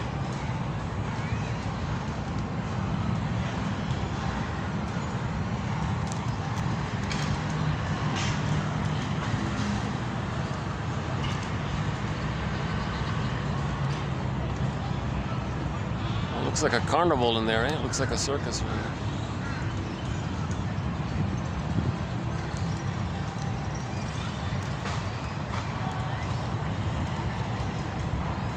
So once again, regarding the Twilight Zone, Howling Man, great episode. Wong's Lost and Found Emporium, excellent episode. And Gabe's Story, another excellent episode. Okay. Take My False Life, Please. Excellent one. Shadow Play is a sad story, a difficult to watch story. But it's an important message. It's a groundhog nightmare. The guy has a looping, talk about the guy in the wheel, right? He has a looping nightmare, a recurring same nightmare. And every nightmare, the father says, you're guilty. The father's a judge. You're guilty, son. What am I guilty of? Guilty. No, what am I guilty of? Guilty. So the father says, I'm guilty. Jesus Christ.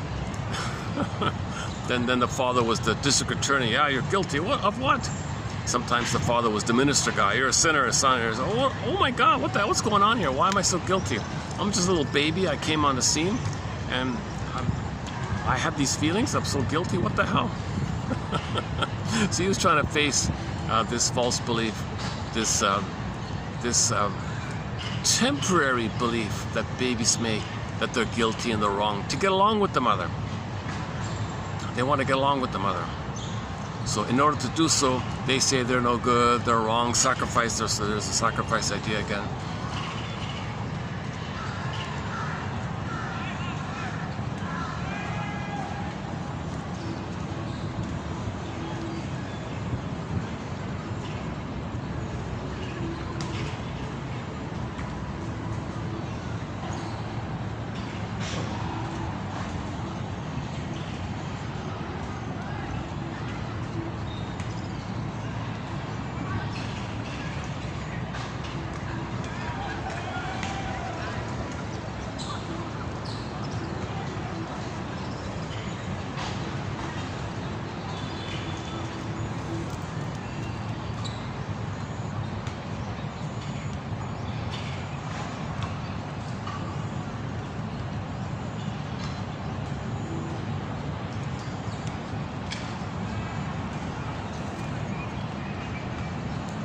Okay, let me dig up our theme song.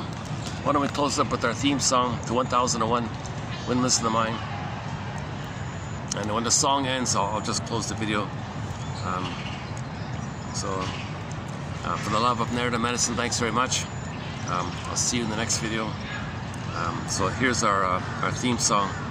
It's sung by a German singer named Katja Epstein. She does an excellent, my favorite cover of the song "Windmills of the Mind." Hundreds and hundreds, possibly thousands of people have tried to sing that song. Only 2 people can do it. Katja Epstein in German and Barbara Lewis in English. But that's copyrighted. And I prefer the German one. Anyways, so here's our theme song. Katja Epstein singing "Windmills of the Mind." Thanks very much, and we'll see you in the next video.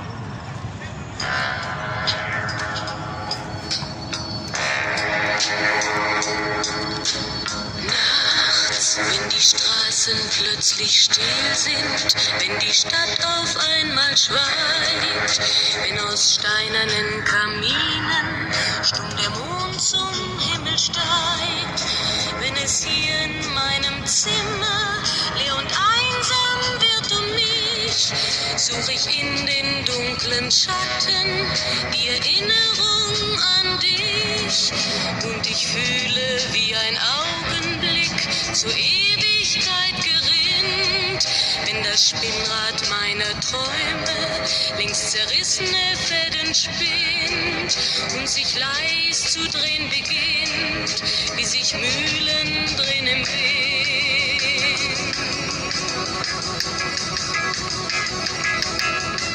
Und es kreisen die Gedanken ohne Anfang, ohne Ziel, wie die schnellen Wellenringe, wenn ein Stein ins Wasser fiel, wie ein Kreisel, den die Peitsche übers Straßenpflaster treibt, wie Spiralen, die ein Adler in den Abendhimmel schreibt, und ich fühle wie ein Augenblick zur Ewigkeit gerinnt, wenn das Spinnrad meiner Träume längst zerrissene Fäden spinnt und sich leis zu drehen beginnt, wie sich Mühlen drehen im Wind.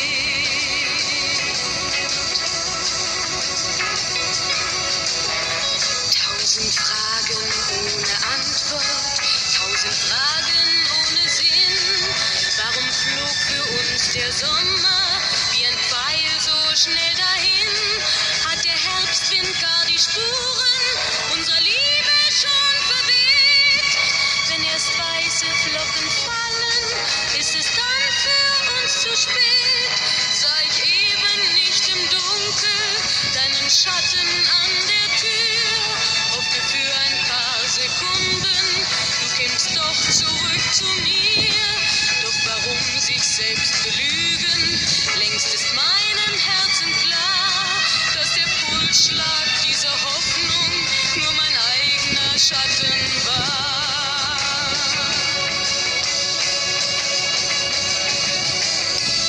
Und ich fühle, wie der Augenblick zur Ewigkeit gerinnt, wenn das Spinnrad meiner Träume längst zerrissene Fäden spinnt und sich leis zu drehen beginnt, sich im Kreis